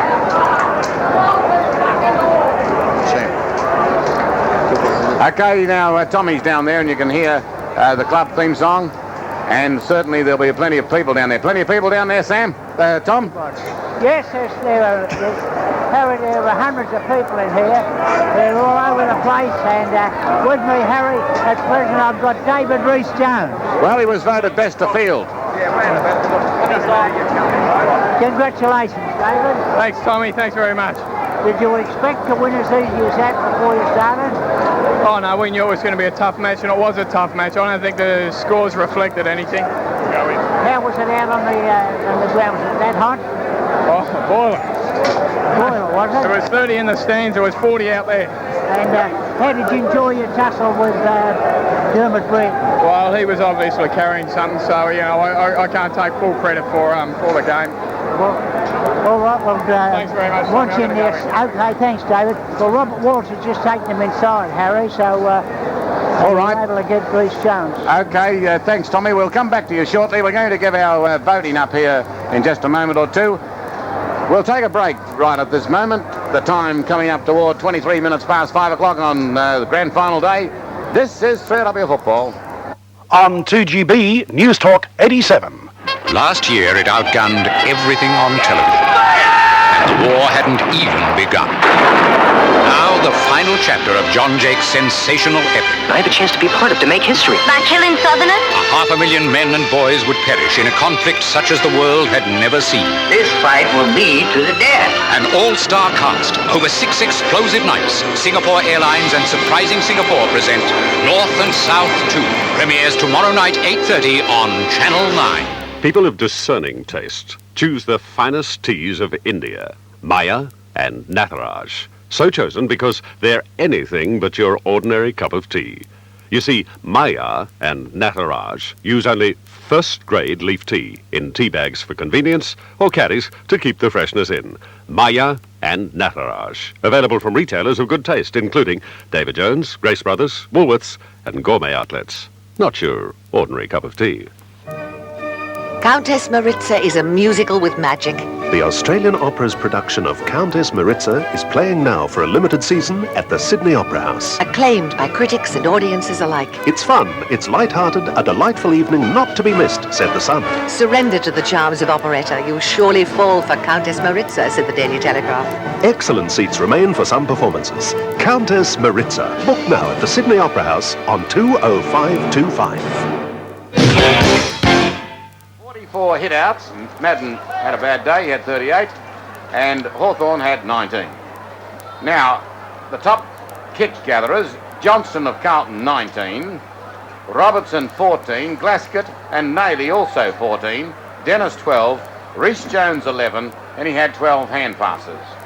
For Hawthorn, Di Pierdomenico, 16 kicks and 12 hand passes. Doesn't know how not to play a good game in the final series. Green 16, Langford 13, Kennedy and Swab, both 11 each. They are the stats. The better players on both sides, Billy Jacobs. For Carlton, Madden, Aitken, Rhys Jones, Glascott, Alban, Silvani. For Hawthorn, Di Pierdomenico, Collins, Kennedy, Langford and Tuck. Yes, I would want to make a point about Tuck. I noticed at the finish of the game, even though he'd almost been knocked out, he was running on and playing his heart out. Did you cop that one today, Murph? In the finish, Tucky's still trying. Yes, and they even made it even harder for him. They put him down the back line the last quarter to play on one of the faster players, and that's full credit to him because he just kept on going all the way through. Okay, and I'm just doing a balancing act here for the elephant who's coming through. This is a zoo. Jumbo. Is it Dumbo or Jumbo? No, this is Abu. Abu the killer. Oh! As Ron manages to get back into position, we're going to do our voting now. And why don't we give our guest comment? We're not going to do our voting. We're going back down to Tom, so we'll just hold the voting. I've got the winning captain with me, Stephen Kernahan. Congratulations, Stephen. Thanks, mate. Yeah, it was a great slog today, and we worked really hard for this. 12 months ago, we were down and out, and to come back and win today makes it very satisfying for the team. Your tackling and bumping today was terrific. Yeah, well, that's something we've tried to improve over the last year. You know, people have always been bagging us about we can't handle the pressure, but I think this year we've shown that we can apply a lot of pressure, good solid tackling, and it's shown out today with our young blokes finishing the game strongly. You had about 6 or 7 boys playing their first season. That was a great effort by them. It was a great effort. I mean, that's something they're going to remember for the rest of their lives, like all of us are. But for them to, come over and play in the first grand final and let it be a winning one, it's just, great for those blokes. And all those moves you made early in the game, they all came off. Yeah, well, that's right. I mean, we've always tried to be bold, and we attacked today's game. We made a few changes, so it just goes to show. We lost the Tory, so we shuffled a few things around, and it worked out well. You fitted in well. And how was the heat out in the ground? Have you ever played under conditions like that? Oh, it was damn hot. Yeah, it was very hot. But hell, you got to come up against any sort of conditions, especially in a grand final. And the heart and character of the boys today got us through. It was great. Do you think that the week's rest did your boys good? I think it did, especially our younger, our smaller running players. Towards the end in the last quarter, we ran out of the middle on about 5 or 6 occasions, which really set up the win late in that last quarter. Well, thanks again, Stephen. Congratulations, and I suppose you're going to have a very good time from now on. We'll have a very good night, mate. Don't worry about that. Thanks very much, Stephen. Well, Harry, that was the captain of Carlton. Yeah, I got him after you. And Hi, Tommy. hello. How are you, mate? Good. How's yourself? Very good. David Glasgow, Harry. David, this is your second or third one? Third, Tom. This is my third. 81, 82, and now 87. Well, today they tackled as hard as ever I've seen a Carlton side tackle. Yeah. We knew they were tired, and we thought, well, if you don't exploit that, there's no point in them being tired. So we thought if we tackled them hard and hit them hard, we'd wear them down by the end of the game, which is what we did. But that's been part of your game most of the season. Your tackling and your bumping is something that's been lacking in the game, but Roberts brought it back. Yeah, that's certainly more of in our game this year, Tom. You know, the things like the tack-ons, the tackles, the shepherds, all the little team-orientated things, and that really helped us today. You know, it's all right to get the ball and kick it, but you've got to stop them getting it too. Well, David, probably this would be the 15th for Carlton, I think. Now this this would make 15th. This puts us on top, Tommy. So that was an added incentive. And was there the incentive there for those other two boys? Yeah, we didn't dwell on Motts and Desi, but we had a picture of them up on the wall, and you know, we didn't have to say much. The blokes knew that we weren't just out there for the 20 of us. We were out there for Bernie Evans, we were out there for Des English, and we were out there for Peter Motley. Well, once again, David, thanks very much. Congratulations, and go and enjoy yourself. Thanks a lot, Tommy. I will. Thanks very much. Well, quite a few. Peter Motley there, up there. Yes, well, they had Peter Motley. Harry, I've got with me the president of Carlton, and he's got a great big smile on him. They tip champagne all over me. I'm as happy as I could be. Fantastic. And it wasn't Foster's. No, it wasn't Foster's, it was champagne. I got drowned. Well, how did you look at the game? Did any stage did you think you could have got beaten? Oh, I think it was nip and tuck almost through till three-quarter time, and we showed our fitness, and the hard games that Hawthorn have had, I think, came through. We prepared well for this season. We've got Nailey, we've got a couple of tools. Satori didn't play in the grand final and put a lot more pressure on Kernahan, but our boys, I think, were well prepared for it. It was a very hot day, and we gave it 100% and we won. Well, when we spoke to you last year, you said we've got a couple coming over Nailey. Have you got any coming next year? We've got one or two, yes, we have, but we'll keep those quiet for now. We'll worry about next year later. It's great. It's the first time we've ever won the first and seconds in 1 year, and we won the first national competition premiership. That's what we wanted to do. Well, congratulations. Can I have a word to... Congratulations on your award, Tommy, today. It was excellent. Thanks very much, and the best of luck for next Saturday for you, John. John, is he gone, is he, Tom? Yes, Harry, and I've got Tom Albon with me. Right. Tom, congratulations. Thanks, Tommy. Thanks a lot. Is this the first premiership side you've played in with Carlton? Certainly is. I played in last year's losing side. And it must be a wonderful feeling now. Fantastic, absolutely fantastic. How you moved around in about a dozen different places today, and as long as you're playing for Carlton, I think you're happy. Exactly right. I just followed Buckenara wherever he went. And you didn't at any stage, just wherever Bucky went, that was your job to Yeah, that was my assignment for today. And you certainly did a pretty good job. I was pretty pleased, yeah. Now, your pace had been running off the back line when you first come into the game, but they've been using you now all over the place, haven't they? You've been used as a half forward, a wingman, ruck rover. Yeah, I have been a bit of a spare pass player. I'm just happy to play anywhere though, Tommy. Doesn't matter to me. Well, congratulations. Go and enjoy yourself, Tom, and it's very, very good. We certainly will. Thanks, Tommy. Very much. Harry, we've got Fraser Murphy with us. Fraser, congratulations, and a lot better this year, mate. Oh, it's a lot better this year. It's fantastic. And how was the feeling when the final siren went? It's all right knowing you're in front, but when that final siren goes, it must be a wonderful feeling. It's unbelievable. You just don't know what to do. You don't know whether to laugh or cry or what. It's great. Did you think halfway through the season, or say 3 or 4 weeks ago, that you'd win your way back into the side? No, not really. The side was playing well. There was no injuries. And all I could do was perform in the reserves and try and get back. Well, you certainly did that. And now, with the side as it is now, you've become one of the veterans of it. Well, I don't know about a veteran. I'm only 24. Well, not in age, but in games played. Oh, no, I played 66 or something. That's how many games have you played? 66. 66, that's a lot. Not many. A lot get to 50, not many get to 100, and they just taper off after that. I'd like to get the 100. You're after 100, I'd like Fraser? 100. Well, Get the name on the locker so you can look back in years to come, it'll be good. Well, congratulations, and it's been a wonderful day for Carlton, and it's good to see you get back after your disappointment last year. Thanks a lot. Thanks very much, Fraser. Harry, I've got Mark Nayley with me. Congratulations, Mark. Thank you, your trip over here was for the premiership. You told me that the other week. That's right, exactly right. I left Adelaide last season to come to Carlton and win a premiership. The dreams happened. How was the feeling of the crowd here? Is it so much bigger than you get over in Adelaide? Oh, yeah, the crowd's a big influence. I think running out in the field for that first 5 minutes or so, the crowd just went mad. It was an unbelievable feeling. But once the game got started, that you didn't really notice a great deal. Was there very much pressure on all day? Everybody. Oh yeah, they're a hard side. They're a very, very competitive side. As you've seen, over the last really the whole final series, they've never really give it in. Except that last quarter, I thought they stopped running there for a while. Do you think that the 4 hard games upset them a bit? I'd had to. You can't expect to go into a final series when we've had, say, 2 weeks rest out of 4, and they've played 4 very, very hard games. It had to benefit us.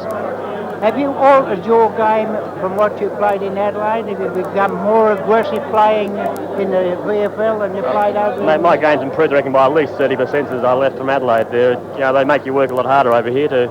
Roving in Adelaide, you used to get away with a few things. You could lairize a bit, but over here you can't afford to.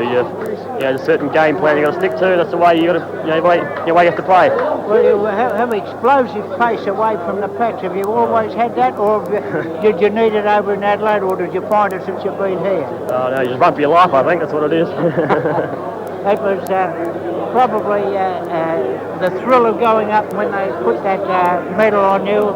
That must be a great thrill. Yeah, we had a meeting last Thursday night, and Ken Hunter, Wayne Johnson, and David Glasgow got up and talked about the experiences of the 79, 81, 82 grand finals, and they just said how fantastic it was to get up on the dais and accept that medal. It's one thing you just won't forget, and I'm sure I won't either.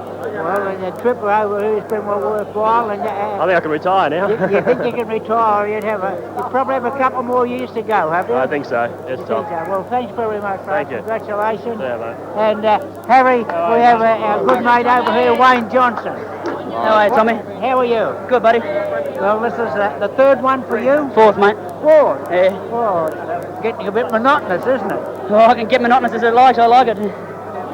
You were certainly worked up before they started today. You were hyped up. Well, mate, we didn't want to let them... I mean, we knew they were out in the ground, and I just made up my mind as we were running out. I said, we're not going to go through the banner like a pack of women. We'll go through like men, and maybe they'll see that in their eyes, and I think they might have early. Do you feel that this is as good a Carlton side as the other ones that you've played in? Oh, mate, we team up very well. Got a lot of workers. We've got the fancy players. We've got the big men. It's a good, well-balanced team. The tackling of your smaller players is stronger than it has been for a while. Well, tackling has been really our forte all year, although the media always neglect that area of our game, and the longer they keep neglecting it, the better we feel about it.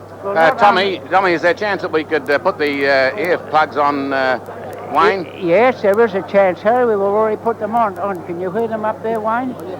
Yes, mate. Wayne, early in the game, you were absolutely dominant in that first quarter, you personally, but it looked as though from here that you may have been reported. Was that the case? I don't know, mate. I don't know whether I've been reported or not.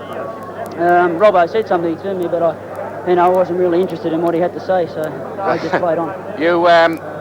Well, today you seem more fired up than I've ever seen you before. When you came down the race onto the ground, you stood in front of the players, you thought you were patting them on the back. You were giving them a decent sort of a whack as they went past. Well, it was no use going out there not really meaning it, and I'd made up my mind that when we got out of the rooms to make sure we went through the banner pretty fired up and looked like we really wanted to win the game, and I think Hawthorn were probably saw the way we came out, and we were trying to intimidate them a little bit. Well, you did that. You're a tremendously inspirational player, Wayne. What do you think is going to be your future? I know that you'll obviously stay with Carlton, but how many more years are you hoping to play? Well, I'm only 29 at the moment. My fitness is quite good. I've got over injuries. I only just get the usual injury week to week type of thing, and I'll just play as long as I'm good enough to get a game. Well, you're going to be that for a long time. What I'd like to say on behalf of all of us up here and a lot of your supporters, you know, you lost the captaincy. Really, before you were captain, you were a great inspiration. While you're a captain, you're an inspiration. They say it might have worried your game, but since you've lost it, you're still an inspiration. And you're one of Carlton's leaders. It's great to see somebody like yourself, the way you play. You give it everything. And you're certainly a credit to your club and to yourself, Wayne, so well done. Thank you very much, Harry. They're very kind words, and I just hope I can live up to them in the future. All right, well, he certainly has this year. Is Ronnie Barassi still here? Yes, Ron. You picked Wayne this year for the state team? Yes, and one of the reasons was we wanted someone who could go in the centre when needed, or be in the half-forward flank, get those quick kicks, and well done today, Wayne. I agree with Harry, your leadership was very inspirational. And I've got you amongst the votes, mate, so, you know, you're okay with me, and I'm okay with you. I get a vote in about February, do I? Well, we don't know about that, mate. I'll tell you what he'll do, Wayne, he'll give you half. But, again, well done, and thanks for spending some time with us. Maybe Tommy wants to ask you another question. It's been a big day for Tommy, too. He's won his premiership virtually today. We got the Media Personality Award, so he deserved it, too. Well, what I'm going to say is this, Wayne. Last year, you got a great thrill in playing in that Gaelic football. This year, you won't be able to play in it, will you? No, unfortunately, Tommy, we've got London booked and then Los Angeles, and I think they come first, and we're not eligible. Now, was it a very great thrill to play that Gaelic football for Australia? Oh, it was a real honour, especially when we were in Perth. That you know, it was great atmosphere. 25,000 people turned up.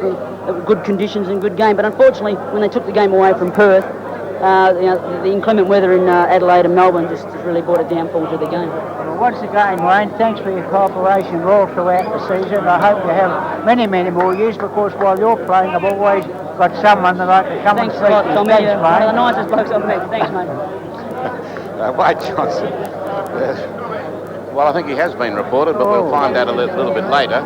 I also think, Tommy, that we might find that Justin Madden might be reported too. Yes, Harry, well, I don't know whether I'm down a hole or you're up on a horse. How do you feel? It's a bit of a problem, isn't it, Paul? Now, I must say that prior to the grand final this morning, I was watching your little display of what is it? Your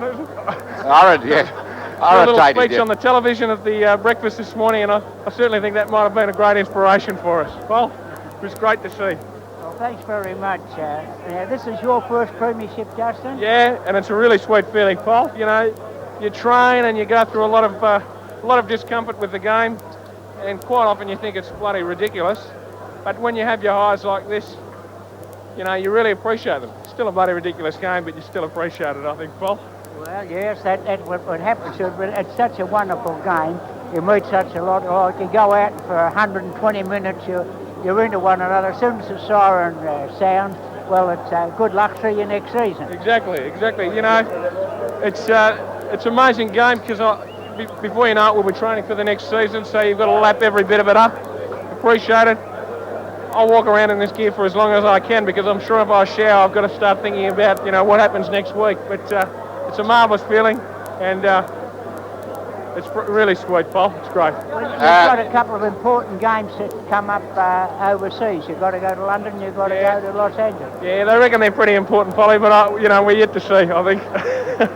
Justin, this is a great feeling, and we want to lap this up, and whatever happens, happens. Tommy, you can tell Justin that he had 38 hit-outs today. Well, Harry just tells me up there that you had 38 hit-outs. I did. Yeah. It's not bad, is it, Paul? They're still there. A lot of skin gone off them, Harry. I reckon they're pretty soft, but, you know, 38 wasn't too bad, I suppose. It's just a great day, and I just want to, you know, lap it all up. Thanks very much, Paul. Well, thanks very much. And there's a little nurse in the hospital who I was speaking to the other week. I think she can keep you in gear a bit. Yeah, she's good sword, Paul, is she? Yeah, very good.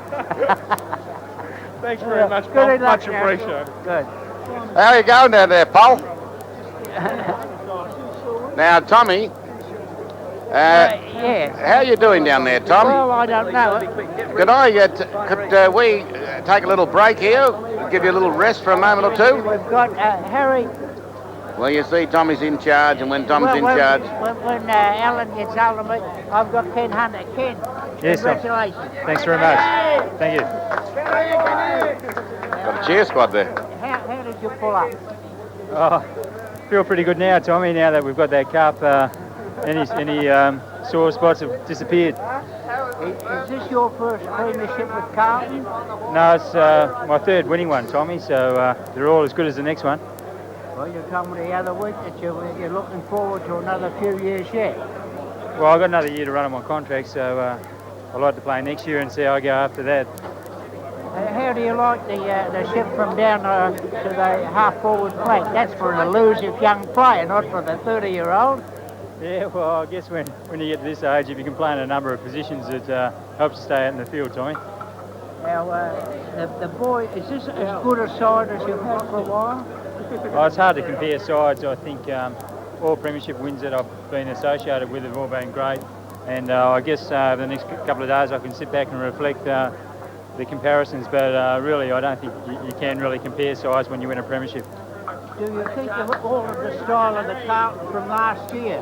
The running players become a bit more ferocious, I thought. Yeah, well, I think the players that we picked up over the summer really helped our side, and we have got some good running players now, and we've got a very well-balanced side and very versatile side. It'd probably be the tallest side they've had. Yeah, well, of course, we missed Sartori today. He would have given us extra bit of height on the forward line, but we've got a good blending of shorts and smalls, talls, I guess. Okay. What about the defence? You brought back Dean. You had Aiken, who was developed into a very good player. Silvani, a lot of youth on there. Yeah, a lot of youth and a lot of height. I think those guys are good on the ground as well as in the air, and they're good players to have in defence, and they're young players and they're keen to do well. Well, thanks very much, Ken, once again, and I look forward to seeing you again next year. Thanks, Tommy. Thank you. Another premiership. The greatest change in Soviet policy in years is summed up in one simple word: glasnost. It means openness. But how open is the Soviet Union? To find out, SBS Dateline reporter Andrew Fowler travelled through the Soviet Union from the Baltic Sea, interviewing workers, officials, and some people he wasn't supposed to. The result is a frank and fascinating insight into the new order in Moscow. Glasnost, a special Dateline report, tonight, 7:30 on SBS TV. You know, Zorba, I was thinking, you wouldn't make a bad installer for Skydome Skylights. You're kidding, Holly. Get me on the roof and say goodbye to the ceiling. That's what I mean, champ. No need to cut away to let the light in. Very funny. A Skydome installer would do it better. They're the experts. Yep, Skydome Industries do the whole thing neat and clean in a day for around $400. If you want a skylight, remember, there's only one choice. Skydome Industries at 5 Dock, Hurstville, Westmead, Chipping Norton and Kingsford. This commercial is about as quick as a BP Clean and Go car wash. In 3 minutes your car's clean and you're gone. So just when you think it's started, it's finished. By the way, BP Clean and Go car wash free offer ends this weekend.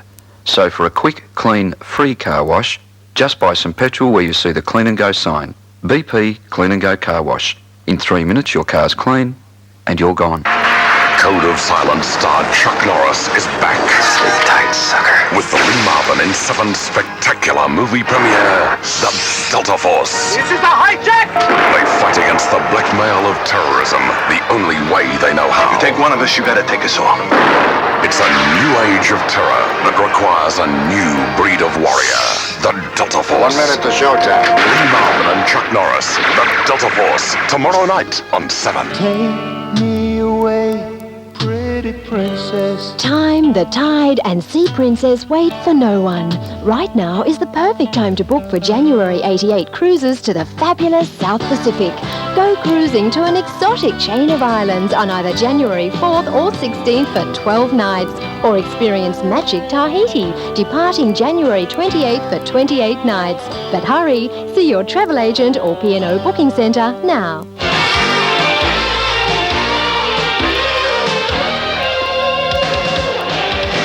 Welcome back to this section of our VFL coverage.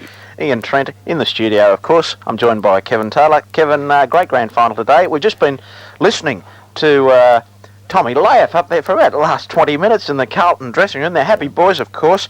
The final score today, 15-14, 104 to the Blues against Hawthorn's 9-17, 71 in the VFL Grand Final. Tommy Lath, we talked about him last week, Kevin. It's Tony McGay, eat your heart out. I mean, he's got the top men in the Carlton Football Club, one after the other. It sounded to me like they were queuing up to talk to him. And, of course, it's exclusive to 3RW, our sister station in Melbourne. So we've had it exclusively in Sydney today on 2GB News Talk 87. But it sounded like the players were queuing up to speak to Tommy. And for anybody who missed it last week, Kevin, Tommy Lath, he's an old character, isn't he? He's a legend in his own time down there. He's 78 years old and, of course, has been in football for 40, 50 years. And you can bet your life, I mean to say, the ease of which he was able to gather John Elliott, president of the Carlton Club, and IXL, and goodness knows what else. I'm quite certain. One of the top 5 men in Australia.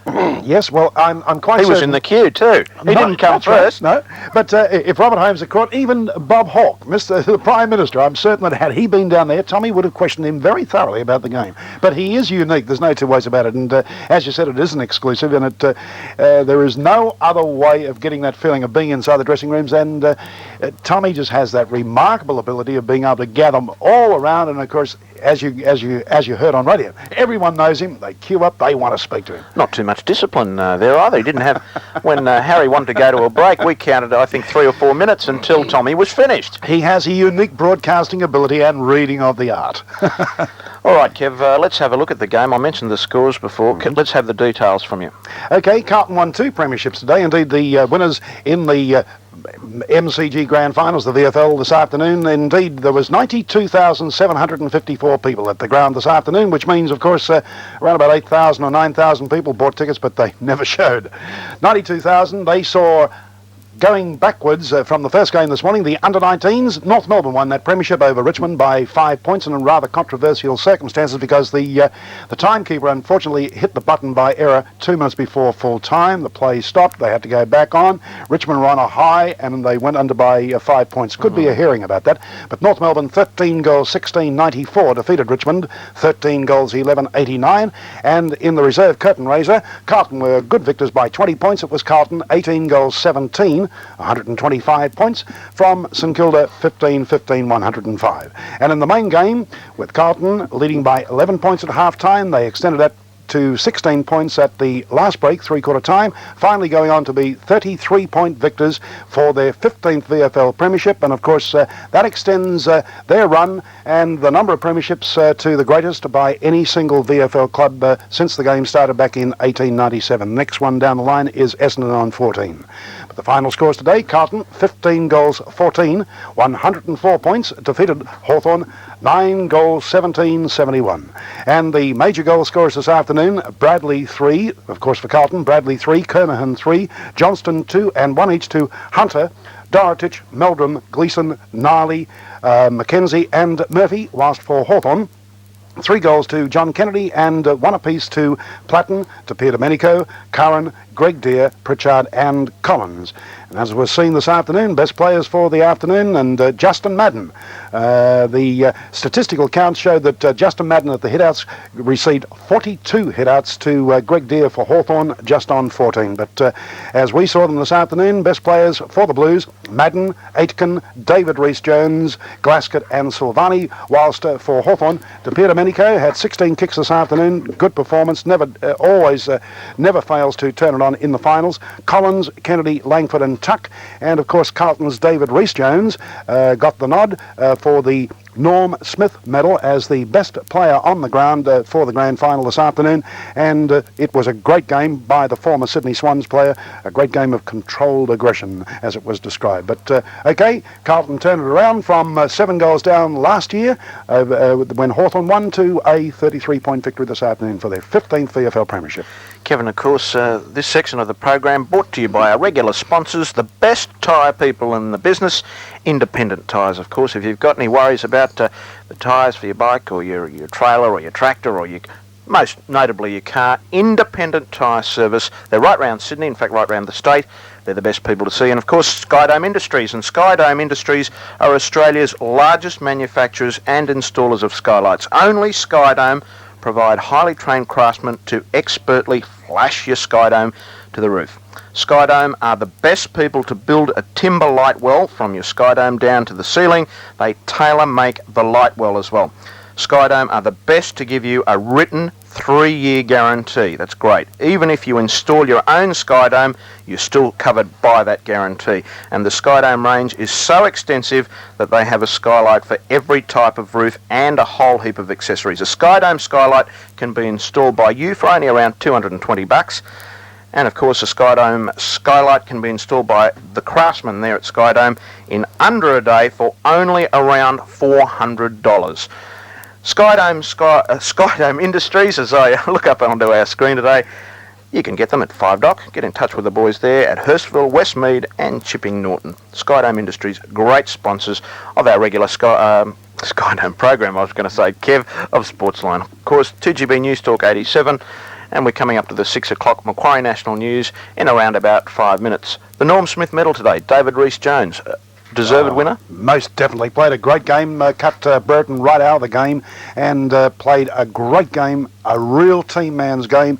And, okay, it was used controlled aggression, but he's such a spectacular player and he has such ease. Moves beautifully, almost moves like a gazelle sometimes. I know that, you know, very controversial circumstances this year. He received a fine from the Perth-based VFL Tribunal of $5,000, and he made something like 26 trips to the tribunal, 25 to be exact. But he is a sensational player. He has such beautiful balance, and he really showed that ability today, and was deserving winner of the Norm Smith Medal. There were only 2 minor incidents today which brought up reports, taking the gleam slightly away from Carlton's win this afternoon. There was a report at the 4.5 minute mark, incidentally both in the first quarter, and both by umpire Robinson, who I must add, both Robinson and also Soares could have had better games this afternoon, but indeed they left a lot to be desired. Umpire Robinson at the 4.5 minute mark has reported, of the first quarter, reported Carlton's Wayne Johnson for unduly rough play against Hawthorn's Robert Tapia-Domenico. It didn't stop Dippy because he carried on to be Hawthorn's best player this afternoon. Then at the 28 minute mark of the first quarter, Carlton's Justin Madden, the man who won 42 hitouts this afternoon, he was reported for striking Michael Tuck. An interesting point this afternoon, of course, Michael Tuck today played his 338th VFL game. He's only 2 away from the Hawthorn club record of 340, which is held by Lethal Lee Matthews, but he also matched 31 finals appearances, which is the best ever in VFL circles, equaling that of Gordon Coventry, who played for Collingwood way back between the years of 1920 and 1937. So Michael Tuck, and of all things today, he really topped his record up by wearing a short-sleeve Guernsey, and he doesn't normally do that, does he? Never, ever. That number 17. Bad omen. As someone suggested, there was more meat in the chicken than is on his arms. Not too many muscles. Kevin, Hawthorn looked jaded today. They really did.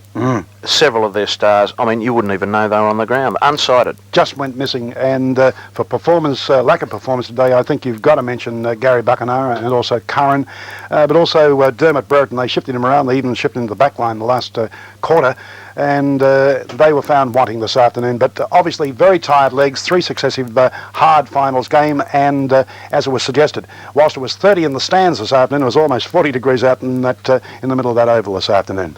Kevin, I suppose the boys down at Carlton, they'd be getting into the the amber fluid, of course, and Mr. Elliott there would have been turning on the Fosters this afternoon, but of course I think if they were getting into the champagne or into the white, they'd look to Tyrrell's, wouldn't they? Well, I think they'd look to Tyrrell's Pinot Noir, which has been the big award winner with the Gol Emeleur award at the Wine Olympics in Paris in 1979. It was given to them for their 1976 Pinot Noir. I was a judge. As the best, as the best around.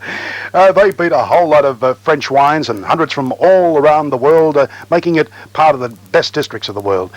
Tyrrell's 1981 Pinot Noir is currently the Australian champion with 20 awards, including 4 trophies and 8 gold medals. And the 1985 vintage has the potential to become just as good as the 1981 Pinot Noir.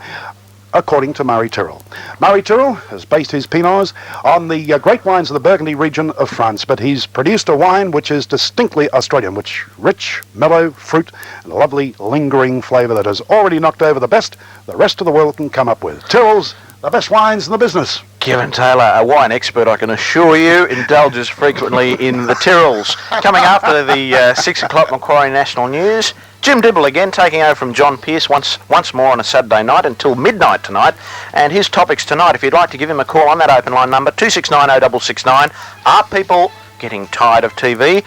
And local government, does it really represent the interests of the average resident? I voted today, did you, Kev? I hope so. You're up for a fine if you didn't. Manly or Canberra tomorrow. Oh.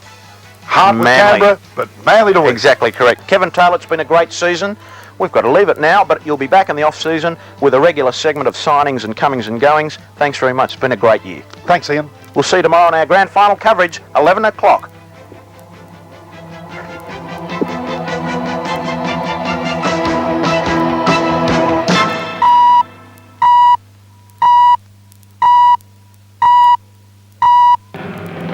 GB News Talk 87, Macquarie National News.